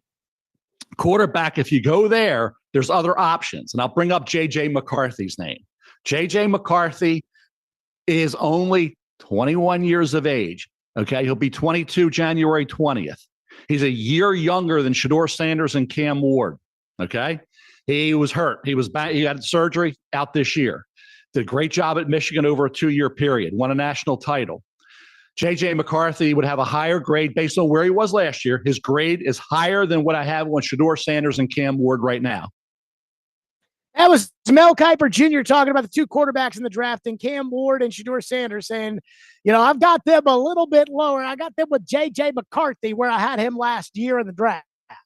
And boy, Titan fans, I know. They'll say, well, Mel liked Jimmy Clausen, or Mel didn't like this one, or whatever. But again, that does seem to be somewhat of the consensus. So TD actually posted a photo. I don't know exactly how this works, but the Titans brass is at the East-West Shrine Bowl, which I believe is in Dallas, or I guess Frisco, and they will have the game next week. I believe they play on Thursday, and the Senior Bowl is on Saturday, and I believe the 30th is on Thursday, if I'm not mistaken. So you'll have the Shrine Bowl on Thursday, and the Senior Bowl, I believe, again, will be on Saturday. Correct. So I'm looking at this picture that TD posted from the Shrine Bowl. And, both TD and Jim Wyatt have posted a lot of stuff from the Shrine Bowl with Shedeur Sanders. And the TD post is of kind of the cluster interviews in the different ballrooms at the hotel or whatever. And in Regency Ballroom D, there is the Titans, the Bears, the Cowboys, and the Seahawks. According to TD, Shedeur went into the room to meet with the teams on day one of the Shrine Bowl, and apparently Brian Callahan, Mike Borgonzi, and AJ Highsmith, amongst others, are in that ballroom. So I find this odd that it's not, again, I could be wrong about this, but it's not one-on-one Shedeur Sanders meeting with the Titans, but it's Shedeur meeting with the Titans, the Bears, the Seahawks, and the Cowboys. I'm not sure what the Cowboys or the Bears are asking, but I'm sure, hey, they're still probably paying attention. But here's what I find fascinating. I will love to know when this is over how the teams feel about Shedeur Sanders' personality. Because nobody wants to say it, but I think there's a sentiment with Shedeur that he's a little over the top and a little entitled. Look, Cam Newton's not a Hall of Famer, but Cam Newton was a league MVP. And when you act like you're too cool for Cam Newton on the field, one side that could be he's too entitled. He doesn't understand, to respect, of guys like a Cam Newton. On the other hand, it shows that he's got a, hey, I'll shove it up your rear end. If I don't like you, I don't care who you are. Vibe to it. And so when it comes to Shedeur, look, I know they're going to say the things about his game no matter what. He's accurate, but he holds on to the ball too long. Does he have the arm talent for an elite quarterback in the NFL? Does he lack the mobility of a current NFL quarterback? Did he overcome a lot of things because he's an NFL quarterback in Colorado? That'll get dissected in and out. That I'm not worried about. But my big thing with Shedeur, the player that we already know, is he never beat anybody good. But I am fascinated by how these teams will react to Shedeur sitting down with him. Because, like it or not, there should be a concern of what are we getting ourselves into with Dion if we take Shedeur? I can promise you, those guys sitting around the table, they know Dion. But what about Shedeur? Is the Shedeur spotlight going to be a problem? Is the Dion spotlight going to be a problem? This is where you get to know those things in these all-star games, and then at the combine, and then at the top 30 visit. 615-737-1025, which is our phone number. We make, our second to last six-pack picks of the year. We'll do it next. Stillman & Company, 105 game.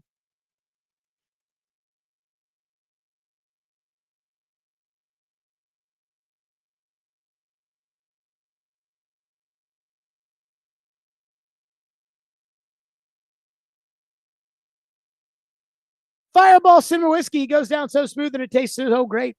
There is no better way to ignite the night than to do so with ice cold Fireball Cinnamon Whiskey. I love Fireball Whiskey, and there is no better way for me to start the weekend or for you to start the weekend than to do so with Fireball. So again, ignite the night. Please be 21 years or older to enjoy. That's Fireball Cinnamon Whiskey.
Stillman and Company, we are live today at Vanderbilt, the grand opening of the Huber Center out here. Again, the new basketball practice facility. They got the state-of-the-art court, the weight room, the offices.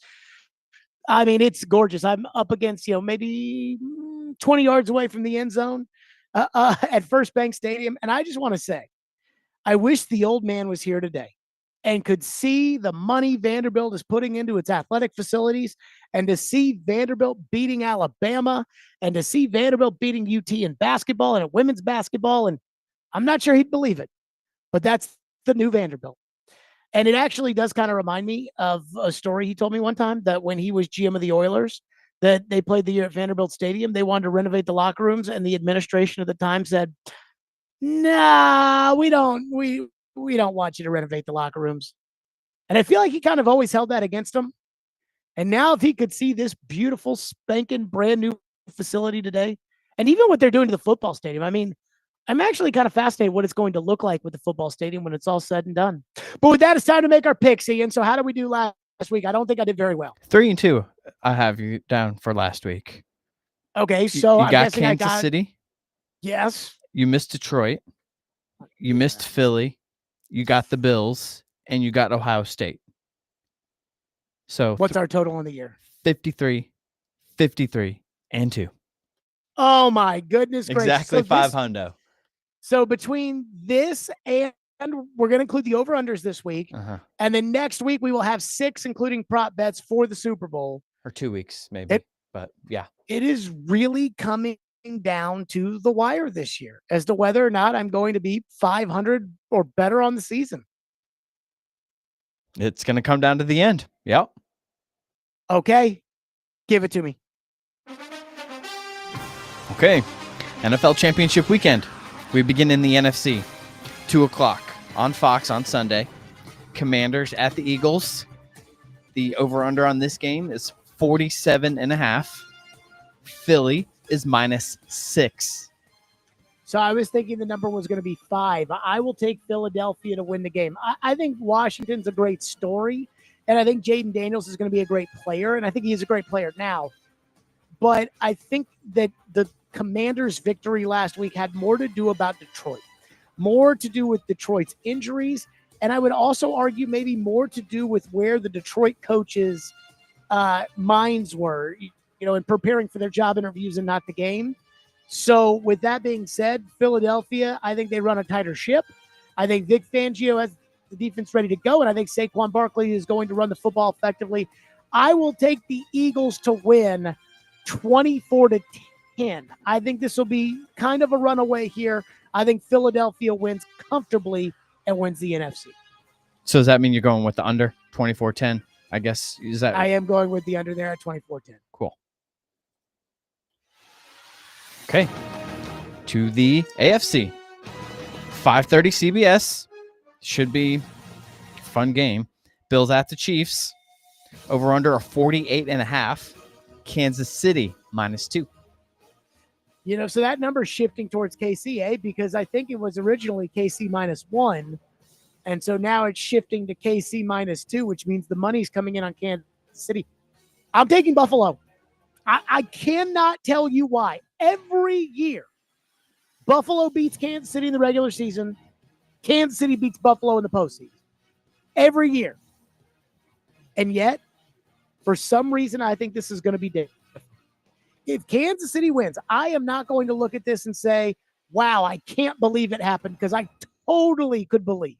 If you were a genie and you told me, or a fortune teller, and you told me Kansas City's going to win, I wouldn't be stunned.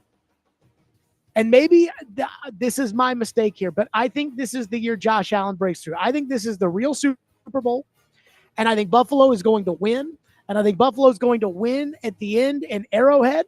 I will go Buffalo 27-24 in overtime. I'll take the Bills. Maybe I'm crazy, and maybe I'll regret this, but I'll go 27-24 Buffalo in overtime. Buffalo gets it done. Guys, that's it for us here on the program. Great show today. Thanks to Vanderbilt for having us out here. Congratulations to them, by the way, on the brand new Huber Center. It is fabulous. And again, Vanderbilt really stepping up to the plate. And again, stepping up to the plate as far as winning is concerned, too, which is nice to see around here. That's going to do it for us. Stillman and Company. The great Sam Darnold debate continues next. 102.5, 106.3 The Game.